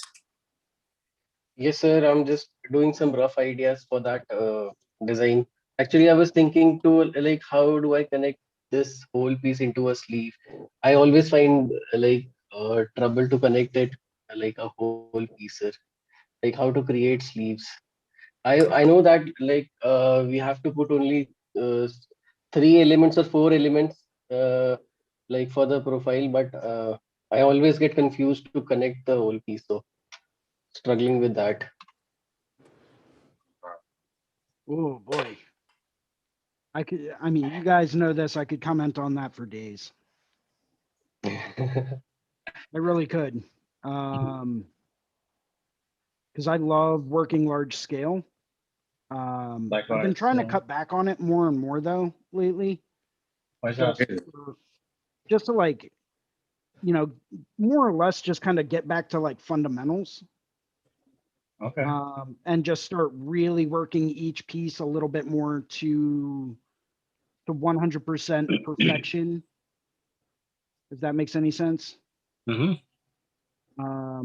You know, and just really focusing on craftsmanship of each individual piece. Nice, man. Yeah, it's something I like to do every now and then, is just fall back to basics and just refine quality. But anyway, you know, working large scale, dude, try to think of it like this, especially if you're working on a sleeve. We know based on our elements of perspective that whatever is going to be in the foreground is going to be closest to us, right? Yes, sir. And if you look at a sleeve, it's got a natural progression from the wrist to the deltoid, where if you start to layer things and move them up, it's going to create a natural perspective, so that as things move up the arm, they're going to get smaller, right? Because they're moving further back in space. And we really want the emphasis to be on certain aspects of that arm. You know, so taking it and then literally building back and up creates this sense of perspective with things that is just absolutely incredible. I mean, that's one way to look at it. That's one of the approaches I've taken in the past, and it works pretty well, is to take your 3 elements, have your primary focal point, you know, closest to you and the biggest, put that the lowest on the arm, figure out a way to make it wrap, which isn't always easy, but you know, it's kind of what we have to deal with day in and day out. You know, but going through and having your primary, your secondary, and then your final element, but layering them so that it's, you know, your primary is lowest, secondary is in the middle, and all the way up at the top, like just taking up enough of the deltoid area. That's where you would have your final element, and let the other 2 subjects take up all of that space. Blow them up, detail the ever living hell out of them, make them huge, like obnoxiously big, right? Like so Crazy. big that you're like, wow, you probably could have shrunk that down a little bit. It's like, no, that's perfect. That is the perfect size. Yes. Amazing, sir. Amazing. You know, it's like, I don't know. I'm trying to be a little bit goofy, but like, it's seriously something I consider. It's like, okay, is Yes, this sir. big enough? I don't know. We'll see. But it works well with the composition. It tells a story and it's moving your eye throughout the space. So yeah, you know, tying the elements together, I think in creating a narrative is something that isn't always very easy, but that's part of the challenge of what we do. Okay, sir. You Dude, know? that tongue, man. Yes. I would have never thought about doing it like that. That's fucking amazing. What's amazing? The tongue. It's Like that just a flow straight tongue. for a tongue. That's fucking insane, dude. That's like going, you know, kind of going beyond, like exaggerating it, but it works so well. That's that new school, right? Fucking Like, breezy. It's not special, Yeah. Bruno. Like a neotread. yeah, neotry. That's Yeah, what I meant. it's your pretty baseline like neotrad tongue. It's not, Yeah. well, in my opinion, it's not I anything. never saw one like that. Oh, Yeah. I well, like how you thank just went with that Z shape. Giving it up for that Z formation. Yeah, I never messed around with that Z formation. Gotta mess around with it.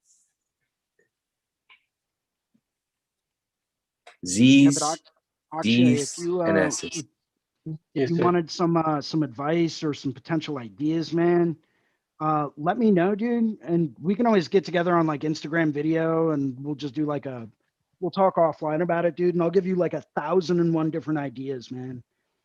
Like on how to Crazy, take sir. just about any 3 elements and make them look awesome. Yeah, I believe it, man. That will be, yes, sir. That will be like amazing for me. Yeah, dude, not a problem, man.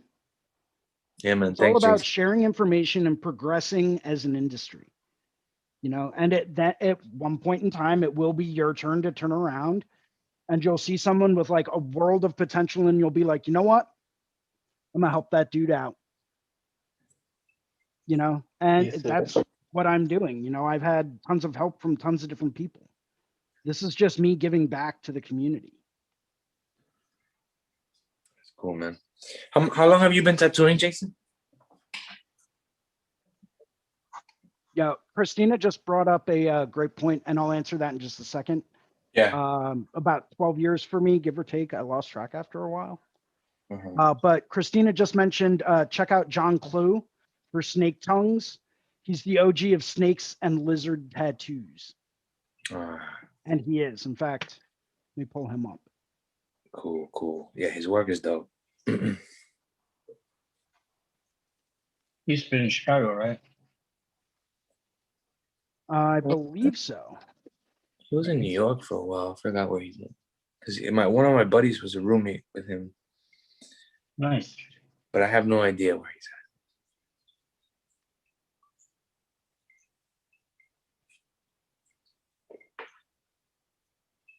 But yeah, I I remember back in the day, he used to do a lot of the space landscapes, with those very organic looking, outer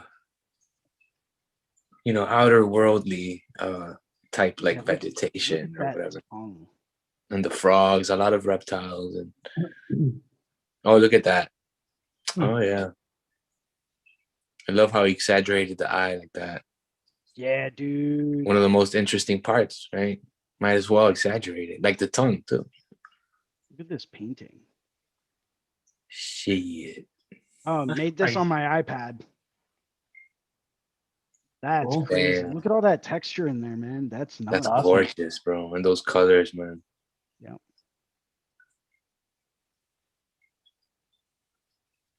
What? That's probably from a few years ago. Yeah, June 22nd, 2020. Look at this. Mm-hmm. Look at that. Gorgeous.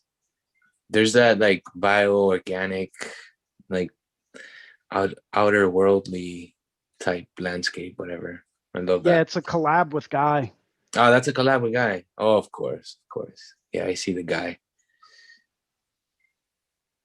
Gorgeous, man. Shit. Oh, yeah, man. Look at that. Look at the frog. Mhm. Look Yeah, at it's that funny frog how in there. he sees these reptiles like existing in these other realms. Which is pretty amazing. Mm-hmm. Dude. Shit. Now, just to like call everyone's attention to this that I was pointing out earlier, Scales. not the scales, but look at this negative yellow line Yeah, you're right. that separates out the black line and the rest of this body Mm-hmm. and really helps push the separation of elements. Same thing Yeah. with the super light purple line. It's really subtle too, because it's not white. Right. It's super subtle, but it's just enough to Just light separate enough. elements Exactly. out. Yep. Yeah, that's a really good example, actually, right there. Yeah, What you were just talking it about. doesn't, you don't need to do a whole bunch. You just need to make sure that it's separated out and subtle enough Exactly. that it's going to From help the separate place. that image. Another great example. Look at the lime green line. Mm-hmm. He does this in his tattooing as well. Well, let's take a look. Like there was some opportunity for that there, but he chose to just use like the black line for that separation. Yep. Now he did use it here. Uh-huh. Yep. And you can tell how it really helps keep the different elements separated and very, very easy to read. Yeah, because there's low contrast too with the background. So in some of the cases. So yeah, definitely. Yeah, you can see it in a lot of different stuff that he does. And I mean, even look at some of his bioorganic work, right? Perfect example is right here, Mm. right along this edge. You can see Yeah. how it's a hair lighter. Same thing over here. You'll see just this tiny little like halo. Yeah. That's going to help Just enough. separate out this dark form from this black line.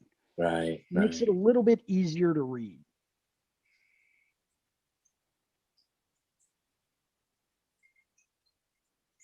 You know, it's something that I've noticed a lot of the upper echelon of like illustrative tattooers doing is they always tend to leave these like tiny little skin breaks or these tiny little like halo lines, you know, around different elements that just really helps create a separation. Look at that. Yep. That color is Subtle. saturated. I like those fucking snakes he does, man. Look at those teeth. That's fucking gnarly. That snake is not letting go. No, he's there.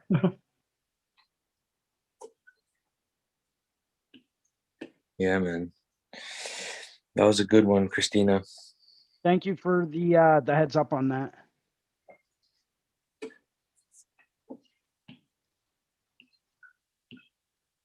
You know who's also really, really good? Who? Hope I don't get in trouble for this. Nah, I'm not gonna pull her page up.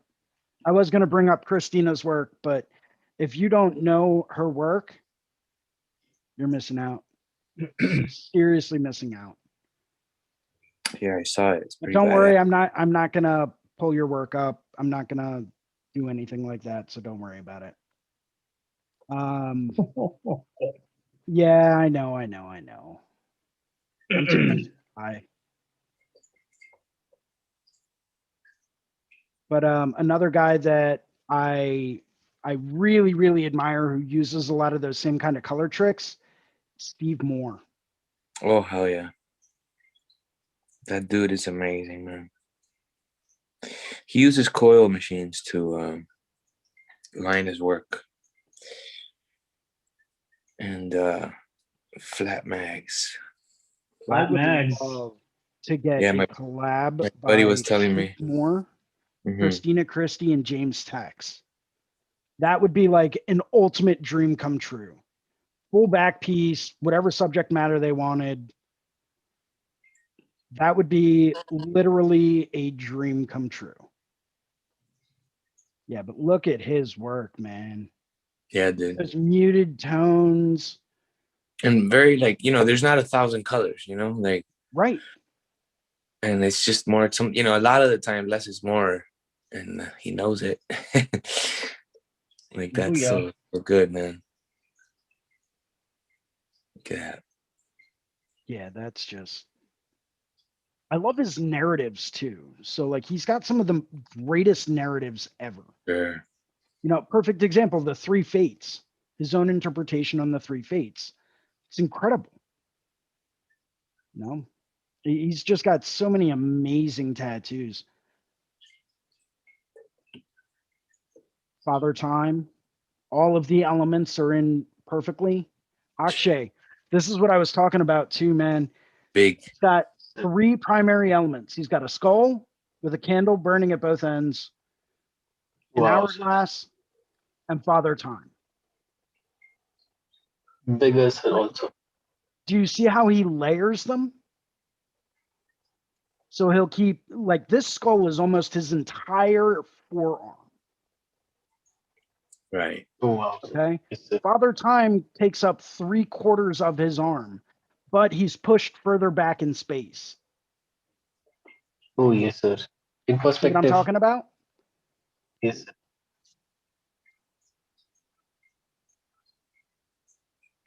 I mean, he's got Yes, sir. some like Yes, sir. kind of faded out gears back here too, but those are pretty secondary.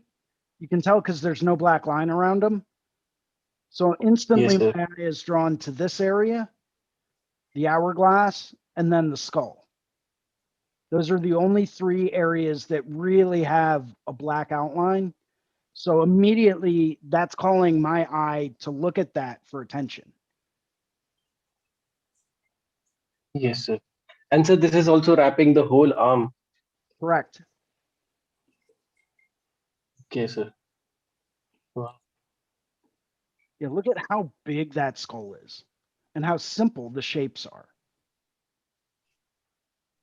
Hmm.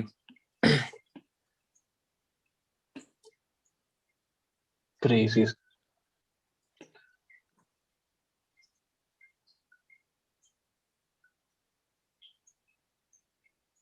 One big image just taking up that entire upper arm.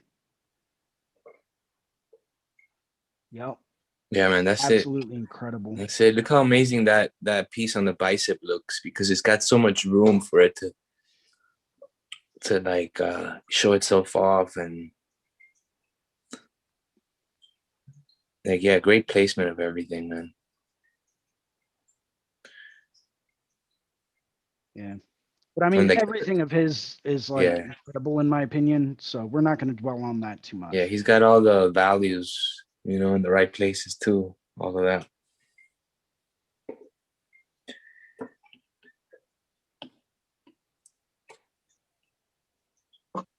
Christina said, Steve and James are the best. I know they are. I mean, I've met James once. I didn't get a chance to meet Steve yet, but I met, or twice actually. And I met his son Anthony at London a couple years ago. And I met James again in Puerto Rico 2 years ago. And it was just a blast, an absolute blast. As soon as the Canadian border opens up, I'm heading up to get tattooed by Chris Dunn as well. I've been trying to get tattooed by him for over a year, but because of lockdown and Canadian border situation, I can't get up there. So hopefully soon, because he's got like this awesome awkward area on my upper torso to fill up. And once that's done, I can start really plotting out and planning my back. So I can't wait for that to happen. And I don't know, maybe I'll just go up to Deadly and be like, hey, who wants in on a collaborative back piece? Raise your hand. There you go. Oh, here's my back, draw and go. You know, You guys ever play draw and go? That's what you gotta tell them. yeah, well, Christina, you're no slouch yourself. You're one of those Canadian artists that I admire way more than I think you realize. Your use of contour line is out of this world. Incredible stuff. And you're super humble about it too. You're like, no, but you are. You're awesome.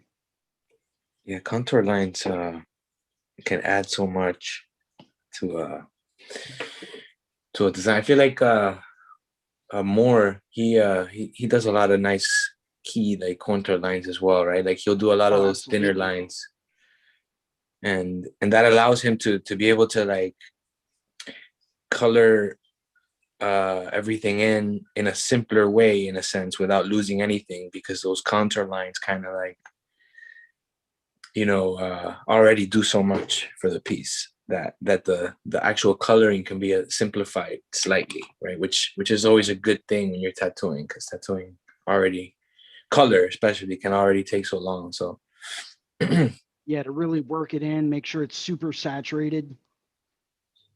yep. But then those contour lines, you know, like they just add so much like In my detail. opinion, they can make or break a tattoo. Sure, of course.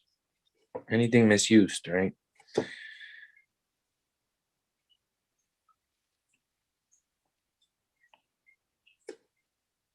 Yeah, I think that'll look nice. That nice little splash of like super bright pink in there. Yep. Color splash. I'm actually debating now on whether or not I really want to saturate the color in the head of the snake. Let's play around with it, shall we? Saturate what you said? The color in the head of the snake, or if I should keep it more muted. Hmm. I love it the way it is. I wonder what you're gonna do.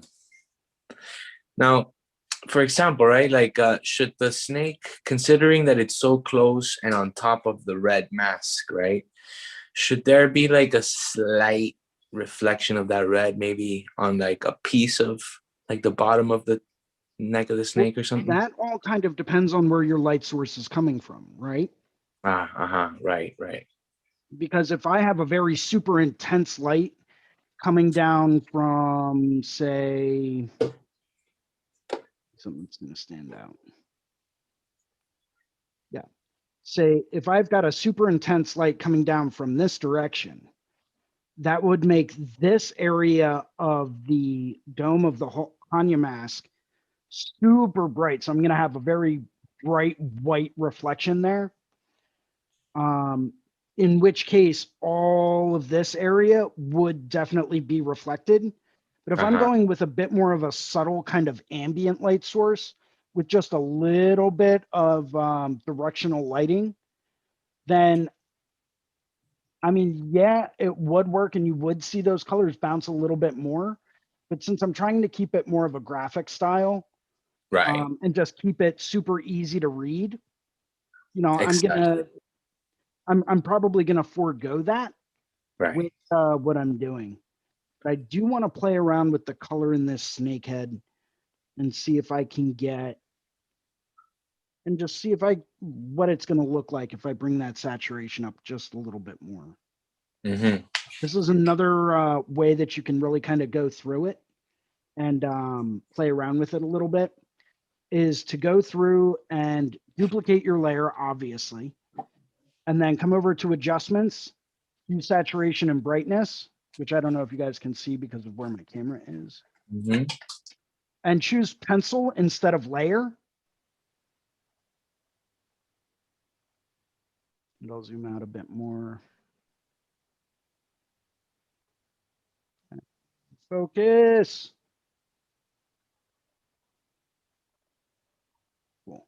So when you choose pencil instead of layer, it's going to allow you to go through and adjust whatever areas you want with whatever brush you select up here in your brush menu.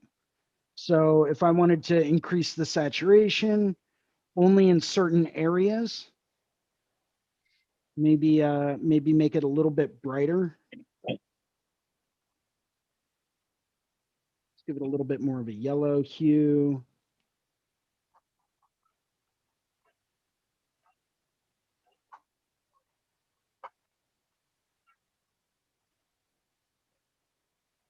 I'm glad that you're showing us all these alternate ways of using Procreate that I wasn't familiar with. This is Oh, good dude, I stuff. got Procreate tricks for days, man. Oh, I know. I haven't even scratched the surface yet. How crazy is that? It's pretty crazy. Pretty loco. Not bad. Didn't really notice too much of a change.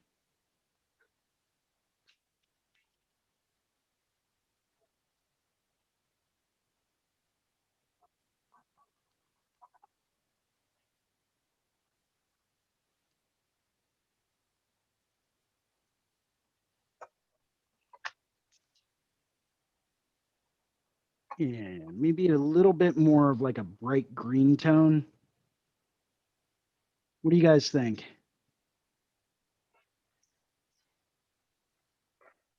What do Yeah, you I think I like it. I like it better. It's a little brighter. Stands out a little more. It's got like an emerald to it. Let me highlight it real quick, Jason. Let's see. All right, let's see that thing. What was your question, Jason?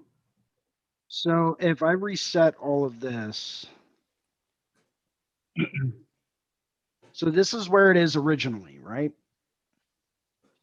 Pretty cool, right? So I'm thinking if I bring this down and change the color temperature a little bit, which I know might be a little bit more difficult to see, but then I bring the saturation up, make it a little bit more bold.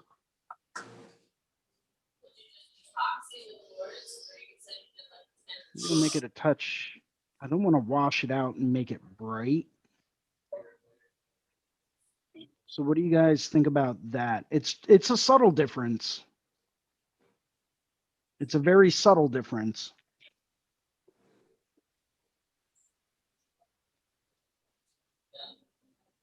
But I really kind of dig the rich reds.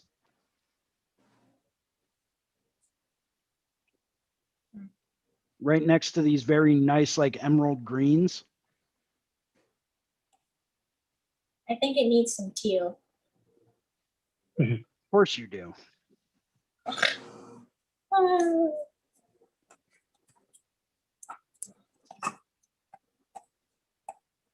Like there?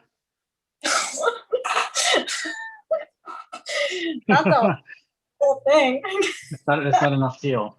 You're gonna need more teal. Just like call it the whole thing. Just make a monochromatic teal. And it'll be I got it. perfect. I'm not What gonna is it? lie, How's I it do go? kind of like that neon green tongue.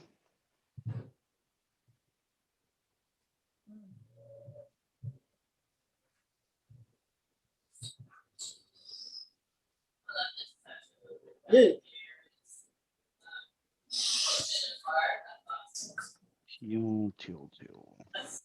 No, I think I'm gonna stick with more of a classic. When in doubt, classic it out. Yep. Hey, Amy, thanks a lot. Amy Ward just made a comment in the YouTube comments. Yeah. She said, "Good stuff." Thank Let you, her Amy. not. It's what I got. Cool. So we're gonna stick with that, and then we're. You got the good stuff, you mean? I mean, I can get the good stuff, but I mean, I don't like to advertise that.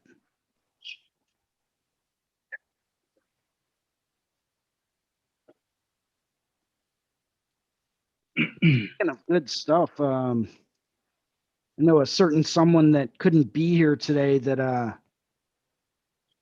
is actually out at a cannabis convention, Oh, yeah.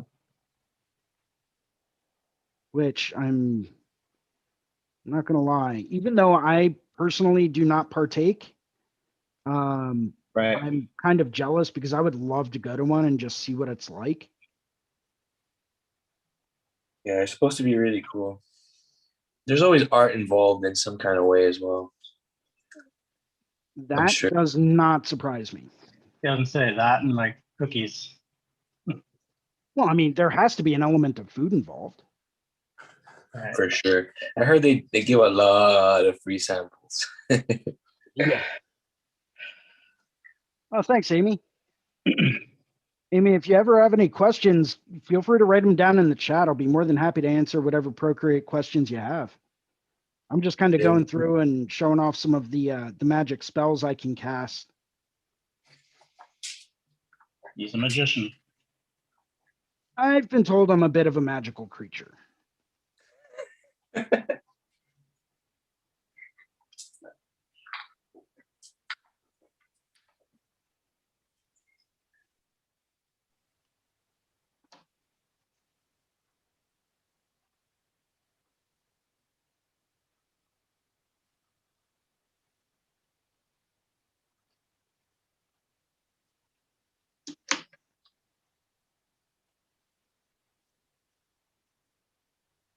No, I think that needs to be a little bit bigger. So I go, Jason, I have a question. yes. Are you planning on using a transition color in the purple under the belly? Because you have like that teal that's on top, which is kind of like on the opposite spectrum from each other. No. Okay.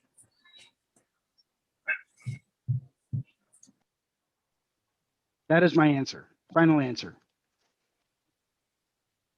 Don't need to phone a friend. Don't need to ask the audience.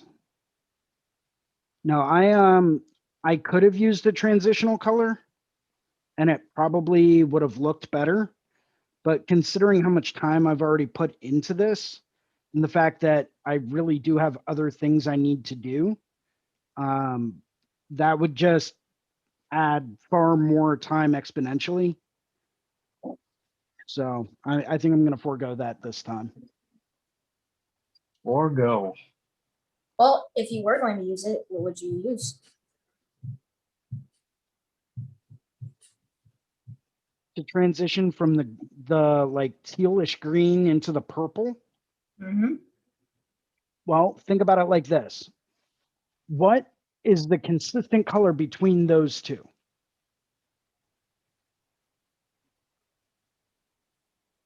Break down those colors. What colors make that teal? And don't tell me, I don't know, I just pour it out of the bottle. What color makes that teal? I Pink. can't hear No, you. blue. And blue? Greens and Blue, blues, yellow? right? Greens and blues will make a nice teal tone, right? Yes. Okay. What colors make up purple? Red and blue. What is your consistent color? Blue. Whammy, wham, wham, wazzle. There's your answer. Jimmy. Jason just blew that mind. When you can find that consistent color between two different tones, and I personally have always preferred to use something like something that can cross between the two. So if I go through and I use my color selection tool to, let's select that color, right? Now I'm going to slide it a bit more. So I've got that one selected. Now let's go through and I'm going to select this like grayish lavender. Okay. So I can see where this is on my color temperature spectrum. And I can see where this is on my color temperature spectrum, right? So I would try to divide that in half and I'd go with something that's a little bit more muted, but like right in between the two, maybe a little bit more to the blue side. This should be small enough. But if I was to use a transitional color,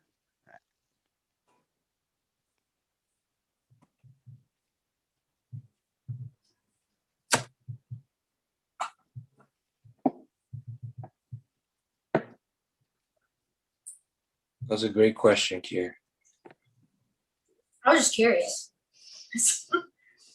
No, yeah, I I'd got use something like a muted down blue, which you can Look at kind of that. see right here.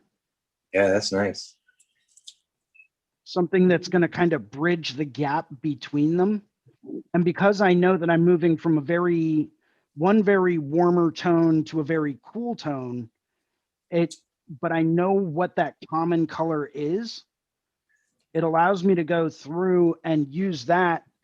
So say I was going through and I didn't have the color teal, right? I would start out with like a bit of a brighter green here up along the ridge line for a very, very warm tone. And I'd start to mix in some blues. And then I'd, get down to the point where it's nothing but blue. And then I'd start to mix in, maybe a little bit more of a red tone. And then I would start to mix in a bit more red until it was just right. And now I can go through, and if I just sweep that blue right across, it looks like it's a great transition straight down. No, I'd probably bring that blue up here a little bit more, but I would use something like a blue because it's a common color and it's going to help the eye transition from one to the next. And I love that.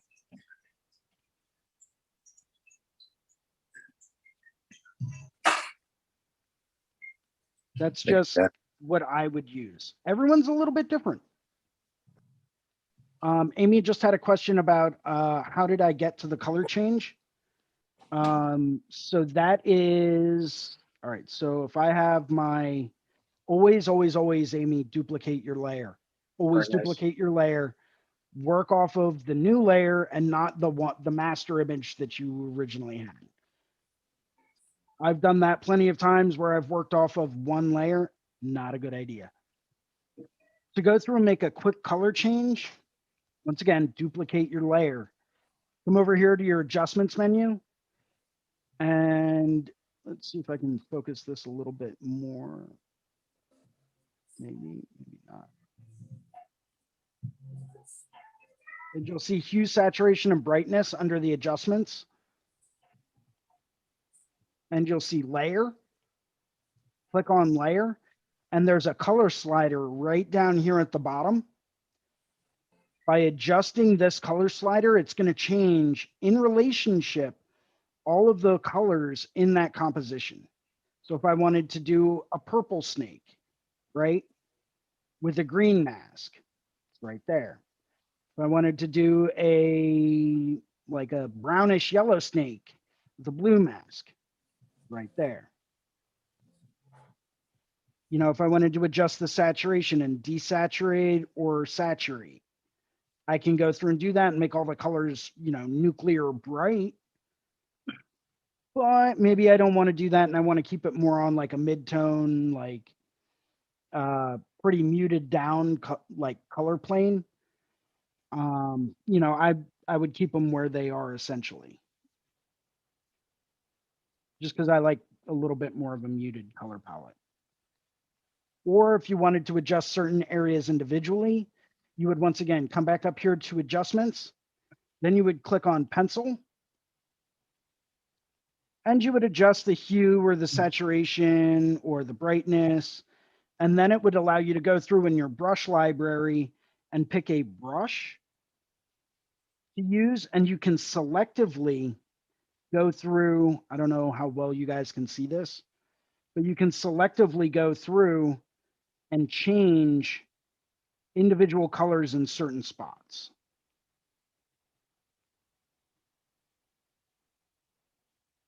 Based on your brush settings, it can be more or less intense. That's going to be dictated by the brush that you use. But it's one quick way to go through and easily adjust the saturation or the color value in a specific area of a design. So if that's what I started out with, right? Very nice, like tealish. This is what I end up with, right? Super nice lime green, but it's only in this spot that I change that saturation value. So if I wanted to do the same thing again over here,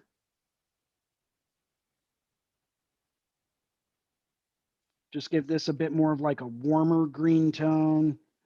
You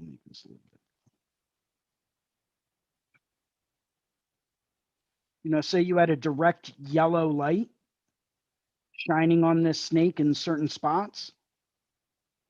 Well, you can go through and show that by using your pencil tool, your color adjustment pencil tool, to go through and simply, you know, change the color temperature only in areas where that light would be reflecting.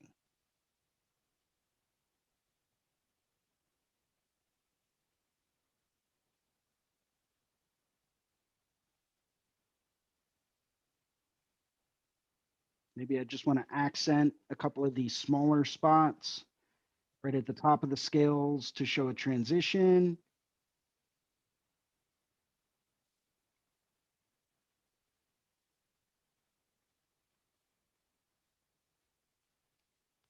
And it gives it more of like a scaly kind of like rough pitted texture, I guess.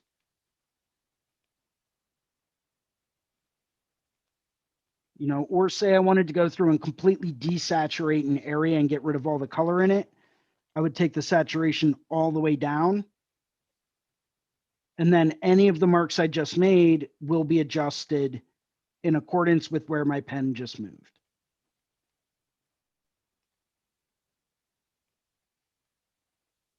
So that's how I got there.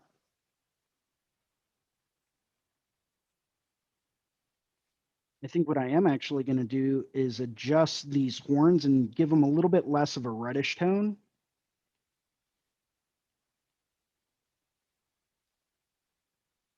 See if that's the right.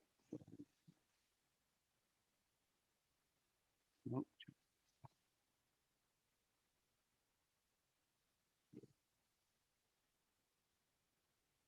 I am going to go through and make this a bit more of a yellow tone, almost like a blonde or a beech wood.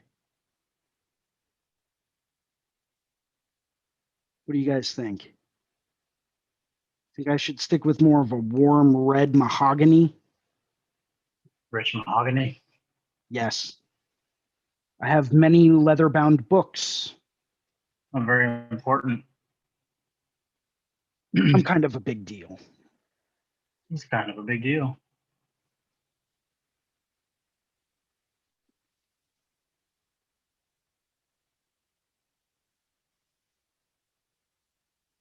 This is another reason why I like having that negative space line in my final composition.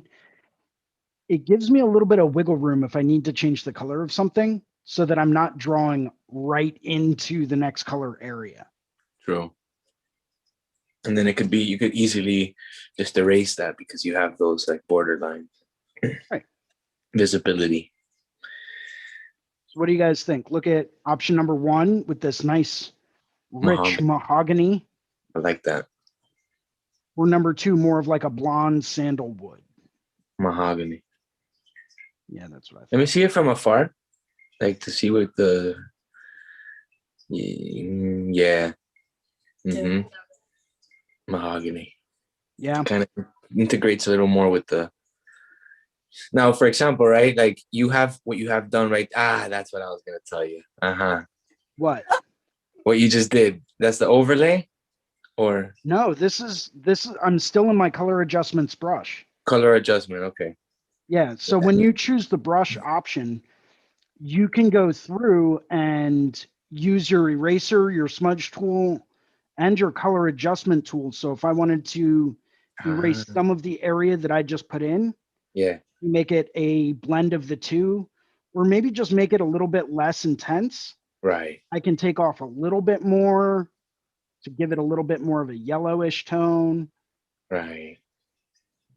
Nice, man. Yeah, because that's something I would usually do differently. I would like create another layer and like color it in with the color that I want and then mess with the opacity. But then this is just so much quicker. It really is, man. It really is. And I'm all about efficiency. No, for sure. You gotta be. And that's what the, Well, I don't have to be. I can do iPad, the everything Procreate the does wrong too. way, but time is money. Sure is, man. Who says that? I do all the time.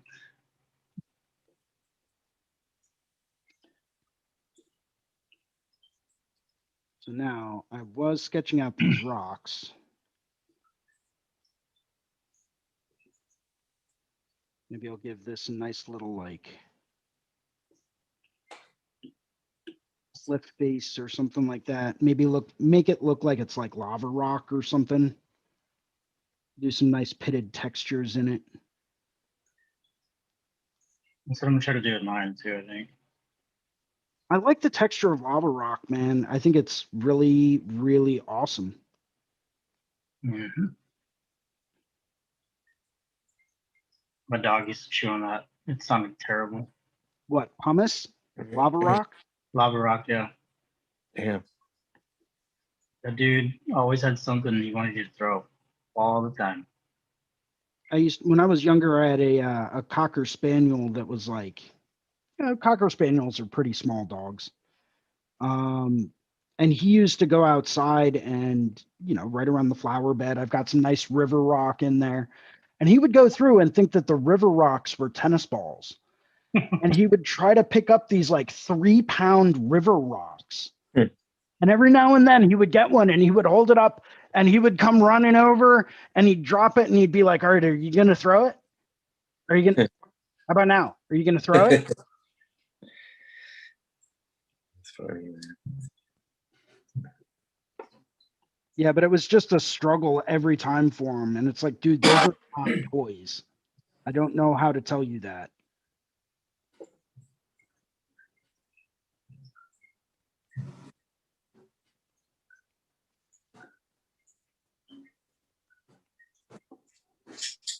You know what feature I've really been playing around with a lot, and I really, really like what it's capable of doing? What's that, brother? Alpha lock.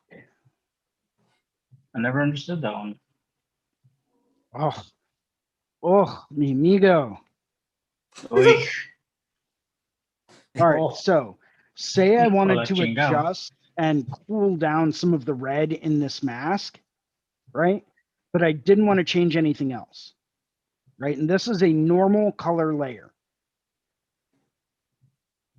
I Okay, can go I'm through watching. and create a new layer and say alpha lock.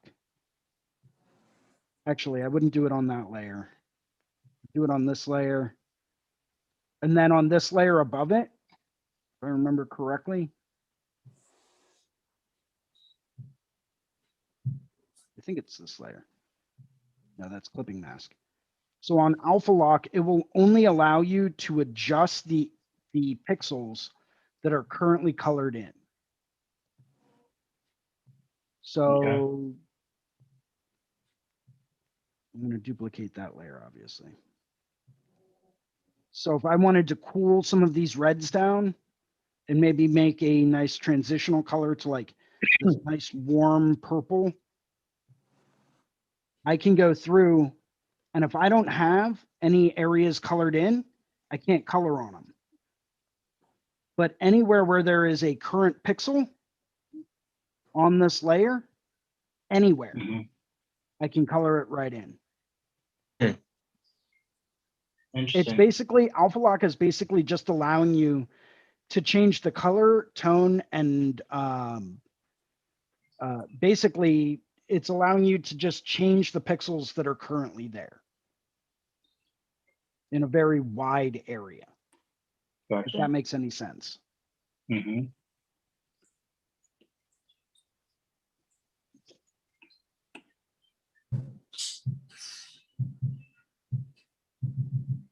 Which I always found to be pretty cool. Clipping mask is also pretty awesome. And I'm getting better at doing that, but I know Russ Abbott uses that a lot.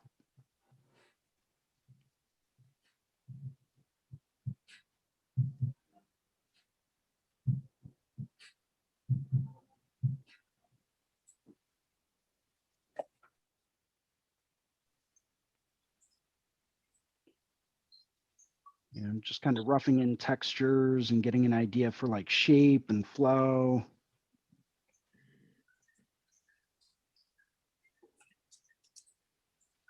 So I don't know what you guys have going on for the rest of today or how long you guys wanted to hang out. Yeah, I'll probably be getting off here in a little bit. I was going to say, but I've got like a ton more stuff I got to get done today. So probably give it like another 5-10 minutes. Sounds good, man. Do we have any final questions?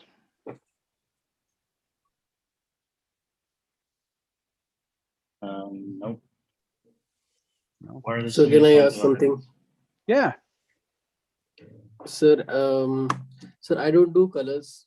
Like I have always been doing black and gray.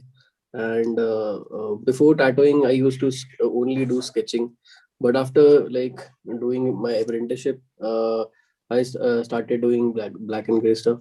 But sir, I wanted to start coloring. I wanted to learn colors, but I'm a little bit afraid. I should go directly like. Learn colors for tattooing, or like I should start with some watercolors, or like if I learn watercolors, will I be able to like tattoo with colors, or I So should go for some apprenticeship only? I personally love to work with like watercolor and liquid acrylic because I find that it translates very well into tattooing. Because watercolors and liquid acrylics are usually translucent. So you can see everything that's underneath them, right? So I know if I go through and I do a monochromatic study first, and I lay down where all my black shading is, where all my like, you know, if I want this to be just a little bit more of a muted down tone, or, you know, depending on what I'm looking for, if I wanted, you know, if I want to mute my colors down in certain areas or not, I can go through and do a light gray wash, layer color over top of it, and it's going to mute it down.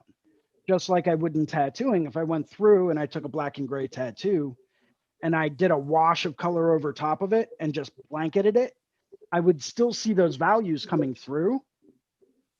It would be pretty monochromatic because it would just be light and dark values of a color, but it would be there, right?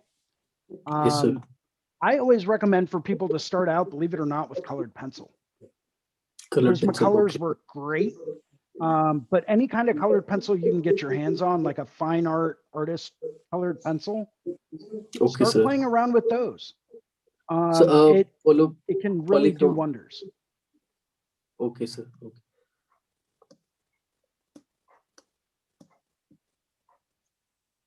Sir, like for tattooing also, like I have to use some gray color also to like mute the colors, that kind of stuff also, sir. Sometimes I will, just as like a little cheat code. What I usually try to do if I'm going to take a very painterly approach to it is I'll actually neutralize that color by using its complement, right? So I've Okay, got sir. this really nice bright red color here, right? If I go through and I want to neutralize that and mute it down a little bit, what I can do is go through and take like a green, and I can work with a green. It's not, I have that set up. It's set super light. And I work with a green. It's going to neutralize that color. So you can see that it's no longer quite as bright. Okay, sir. Right? It just kind of mutes it down a little bit. And actually, I think that was a bit too warm. You need to go a little bit more on the cool side.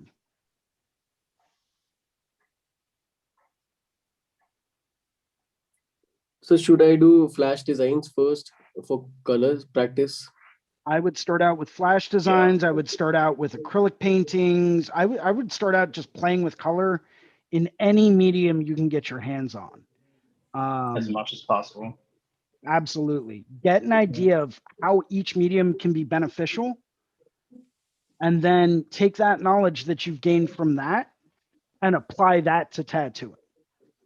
Okay. Okay, And sir. I mean, you'll see guys using different techniques. I've seen guys doing color portraits using, you know, black and gray techniques. It's amazing what can be done if you just know how to put it in skin. But start playing, you know, I would never say go and get a friend and start tattooing in color. You know, that Yes, would be sir. counterproductive. But go through and pick up paints, art supplies, whatever you can get your hands on, Yes, and sir. go through and just start playing around with it and see what your eye sees. Maybe go out and do some like plein air paintings and get a little watercolor set and just play around with colors and how do the colors interact and how do they look to your eye? Is this color too warm or too cool? Or does this color go well next to this color? You know, it's a lot of it can be learned from experience. And when you mix certain colors together, what can happen? But if you've never done it, you're kind of like, I don't know about that. But it might be the most incredible thing you've ever seen. So, I mean, Yes, sir. I always say pick up, you know, canvas, watercolor paper, watercolors, liquid acrylics, colored pencils, whatever. Start working with it.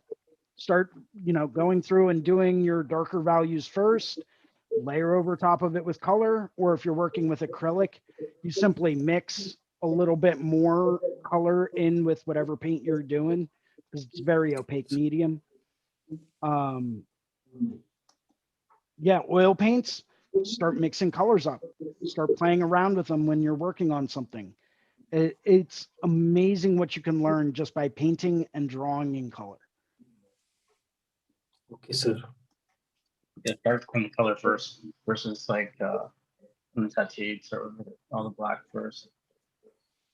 You start with color first, you can start layering it and you can just experiment even and start seeing what happens whenever you have those different colors mixing in on the canvas. You'd be surprised. Very well said. All right, let's go opinion time, guys. I'm trying The to answer is make yes, you're attractive. very good, very good. Then let me put both cameras on me. Then how about Ooh. that? All right. So I'm trying to blow my subject matter up. Make it more of the primary for the image. Let me. Shit. All right. So I'm still sketching. Oh, dude, that's sick, man. Can you see it without the glare? Let's see. Oh, fuck. About that. Yeah, That's right better. there, right there. Hold. Okay. Are you gonna get rid of the snake and then No, I don't think so. I think I might play with that snake in the background, actually. I kind of like it. Yeah, I kind of want it to be, I mean, the point of it was the hair, which I'm starting to do on the skull down here. The rocks, which I'll do, and they'll be coming up, kind of like bringing the focus back at this angle here Mhm. to follow this triangle shape under the shoulders to kind of mimic that, to echo it. But then why do you have your rocks facing outwards? Shouldn't they be kind of facing inwards to create that angle and follow that line? Yes, but I'm gonna do layers of like 3 different values in different layers. So the ones in the front will be, what is it, darker. The ones in the midground will be a little bit softer, and then the ones in the background will be a little bit lighter. So they'll kind Barely of visible. stagger up, yeah. Just Right on. just subtle enough to make that angle, make your eye move back up towards that snake in the Hanya mask. I would shrink that snake down because right The now one in it's the background? distracting. Yeah, the one in the background. It's a distracting focal point. Okay. Because it's competing with the face of the Hanya. That's what I thought. Okay, that's what I was thinking too. And it's at the same like distance. Yeah. Like parallel to it. So yeah, it competes in different levels. But like I love it. I love the idea behind it. But yeah, the competition's fierce. Unless it like sneaks up somewhere on the other side of the skull, right? But like a little bit higher up. But I don't know how much that'll compete though, because that snake is like so, interesting looking that it could take away. You got a lot going on. I'm trying to challenge myself, and I feel like there is a lot going on. I'm thinking that I might have to start minimizing some of it. I think I might just go with a color value and a color study in the background, and then make the Hanya a little bit bigger again, and then just focus on those rocks and the hair and the skull and stuff like that. And that's about it. Agreed. Work on look at the proportion of the Hanya mask itself in comparison to the body. See, I keep doing that, and that was the thing with the last version of this that I had was the Hanya mask just seemed so big in comparison to the body. I just got rid of it, and like maybe some liquify. On the shoulder area and Pinch. Mm-hmm. They've got this awesome thing in Liquify. It's called Pinch, and what it does is it takes that basic shape and just literally shrinks it. Okay. But yeah, man, it's looking awesome. Like I would even I love the skull and everything that you got going on. Like I love it all, but I would be like tempted to just zoom in on the whole thing, and and maybe not even have so much of the stuff on the bottom going on, just because the stuff like the Hanya and the snake and the hands and the robe, all that stuff is so interesting. I want to see more of that. I want to get close. That's exactly what I was thinking. Like I was thinking, look at the way it looks. Just that. Yeah, bro. Like if I was to do just that, oh goddamn. That's dope, dude. Yeah. If you did that, shrink that snake down to like 50%. So this one? Yeah. Or this? Yeah. This no, one the background. Oh, you're gonna keep that one? Crop the sides too. Yeah, and then come up here. Yes. almost, yeah, just square it off, almost like Instagram square it off or something. Well, no, Yeah. I mean, I'd still stick to like a 16:9 or a 2:3 ratio, Okay.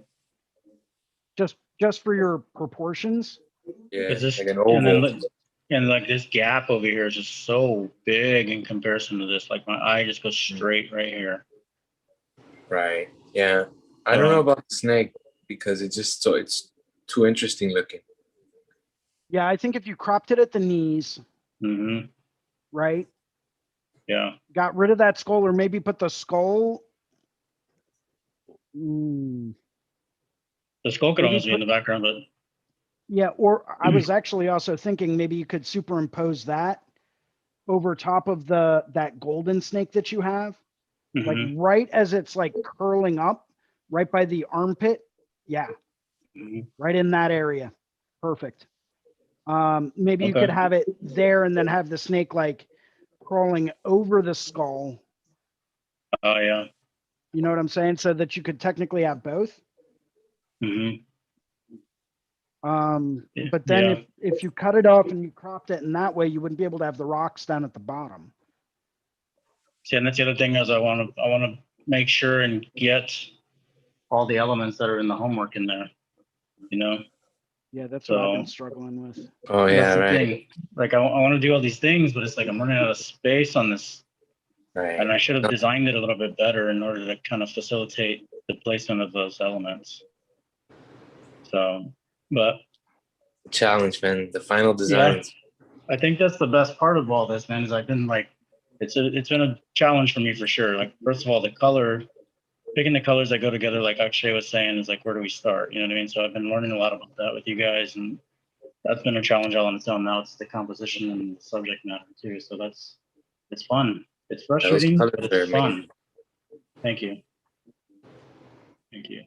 It's gone through a couple different renditions. I had some olives and stuff in the background first, but it just started looking too yellow to me. I would love So to see that as an oil painting. that, you know what, man, I've been thinking a lot about that, Yeah, man. and I think the last few, Monday night drawings that I've been doing, I think I might do that. I think I might take them and make them into just really large paintings. Yeah, dude. Go huge with it. Yeah, like That's a real great big. competition, man. That's a you. great competition, bro. Yeah. Thank you. Yes, sir. I have a question. Yeah. That deal that's on that shoulder. Here. Yeah. Hmm. Do you think that maybe it's like a little much right there, only because you got rid of the green that's in the background, or are you bringing that green back?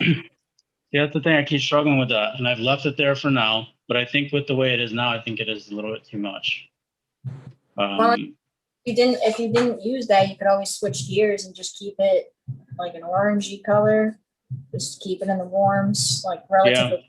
Don't have to think so hard on transitional colors because you're already challenged so much with everything else that you don't want to challenge yourself too much. Yeah. Then you won't. So Yeah. Think of it like this as well, right? So the intensity and the amount of that teal color that's there is going to be directly proportional to the intensity and the color of that ambient reflective light that's bouncing off of that teal background. Right. So that means you need to have a super intense light in order to get that amount of teal to bounce back. Yeah, it's true. yeah. You're talking about in the background. Mhm. Yeah. Okay. Well, that gives me a few more ideas. That gives me some more ideas for the skull and stuff now too. All right. Yeah, 'Cause for the example, if you skull were could going to almost be have like that the light reflective source. light, you were going to have that reflective light on the robe itself, you would need to put some of that on the skull. That's what I'm thinking. I'm thinking of that skull yeah, I think I might do that. All right. You guys gave me a really good idea. Uh-oh. Yeah, I think that's gonna be like the fucking skull nightlight behind it or something, you know what I mean? Oh, that'd be like a dope. giant skull nightlight. Yeah, I think I might do that. I think That's what we'll cool. do. That's cool. Yeah. And then maybe do some of the where am I gonna put the scales though? Shit. All right, I'll think about it. Thanks, guys. Yep. Yeah, but we definitely agree. This has to be blown up a little bit more from here, like Yeah, get rid of this and then I bring would it on. definitely crop it. Yeah, for At sure. least for the Okay, extra stuff. Yeah, definitely. I'm just gonna duplicate this copy and then I'll go ahead and make those changes and I'll keep you guys posted. Awesome, man. Sounds good, homie. Thanks, guys. All right, let's go through and Ricardo, you're already spotlighted, so why don't you start with a couple of sign-offs? Yeah, my name is Ricardo Sturdivant. I tattoo in Normal, Illinois. I've been tattooing since 1998. I've been loving these Sunday sessions. I met all you guys here. This has been a blessing to me, and it's awesome to be a part of it. Jason, thank you so much. Akshay, nice to see you again. Bruno, it's always a pleasure. Kier, thank you so Always. much for all your knowledge. Jason, you're a great dude, man. And everybody at Reinventing, thanks a lot for the opportunities. About it. Awesome. Akshay, you want to go next? Yes, sir. Hello, everyone. So my name is Akshay Kashyap, and I'm from India. And I have been tattooing from last 4 to 5 years. I mostly do black and gray realism kind of thing. And I have been joining these sessions from last month. And it's so amazing to learn from Jason sir, Ricardo sir, and everyone else. And I feel really blessed to have between you guys. And it's so amazing. If anyone want to zoom in, it's so easy and you can also learn. And yeah, and thank you so much, sir, for hosting these kind of a show. Thank you so much, sir. It's an honor to have you on, man. Bruno. Yes, sir. So yeah, I couldn't agree more with you guys. I feel like today, for example, we went back and forth with a lot of, ideas that we all had, like different perspectives on the things we were taking a look at. And I think that, gatherings like this are rich, and like gaining experience and sharing information, receiving information. And yeah, it's a blessing, to have these groups. Thank you, Guy, and everyone involved in the Reinventing the Tattoo team, you, Jason, Laura, and everyone, Gabe. Because yeah, like, it's such a great opportunity to gather with people and grow and, make friendships. And so, yeah, for whoever's watching, I recommend these drawing groups. They're excellent, and everyone involved is excellent as well, like-minded. So I recommend it. And yeah, I'm Bruno Salvatierra. I guess I should have said that first. And you can always reach me at on Instagram at prettySmus_art. Awesome. Thank you very much. Kira. Hi, I'm Kier, first year tattooer out of Western Massachusetts. Just glad to be here always. The drawing groups are always so much fun, not only to bring the knowledge, but just to hang out and communicate and just talk about things that we know. Thanks to everybody as always for coming by and doing the thing. I got a couple things going. I got this event coming on June 29th at noon with Amy Nichols. We're going to talk about apprenticeships and how they've changed years. I do classes on Thursdays at 7 p.m. Eastern time. Last week we did have some technical difficulties, and I do apologize about that. But this week we'll recover cylinders and go over that again, give everybody another chance to attack it. And you can find me on Instagram at Frankie Says Things, and all the content that I have there, it's there. And that's all. Thank you, guys. Thank you very much. Thank you. Thank you. And I'm going Thank to all you spotlight guys. myself for everyone. Yes, sir. So for those of you that might not know me, my name is Jason Leeser. My Instagram is @Philly Inc. For anyone that, might ever want to get a hold of me. Thank you very much for all of the Reinventing the Tattoo group. Thank you, Akshay, for joining us. I know it's probably got to be crazy late for you over there. So thank you for staying up. Always appreciated, man. It's always good talking to you. Everyone, thank you for joining us today. Special thank you to Ricardo for jumping in and, always being reliable and always being the right guy for the job, no matter what the job is. I deep appreciation and thank you for that. Yeah. Feel free to join us next Sunday at 1 o'clock for the Reinventing the Tattoos Sunday afternoon drawing group. I'll be back on again at normal time next Sunday. And if not, you can always catch us Monday mornings with Jake Meeks on the Fireside Tattoo Network. Definitely go check that out. And as always, if anyone has any feedback or if there's anything you would like to see in these episodes, let us know. We covered some pretty cool Procreate tips and tricks today, and I'm always down to talk about that kind of stuff. But if there's ever anything specific you want us to discuss, reach out to us, let us know, and we'll make sure to discuss it. Also, a big thank you to Christina Christie for adding in some comments today. It was absolutely awesome. And yeah, see you guys next week. Now's the time where we all hold up a mug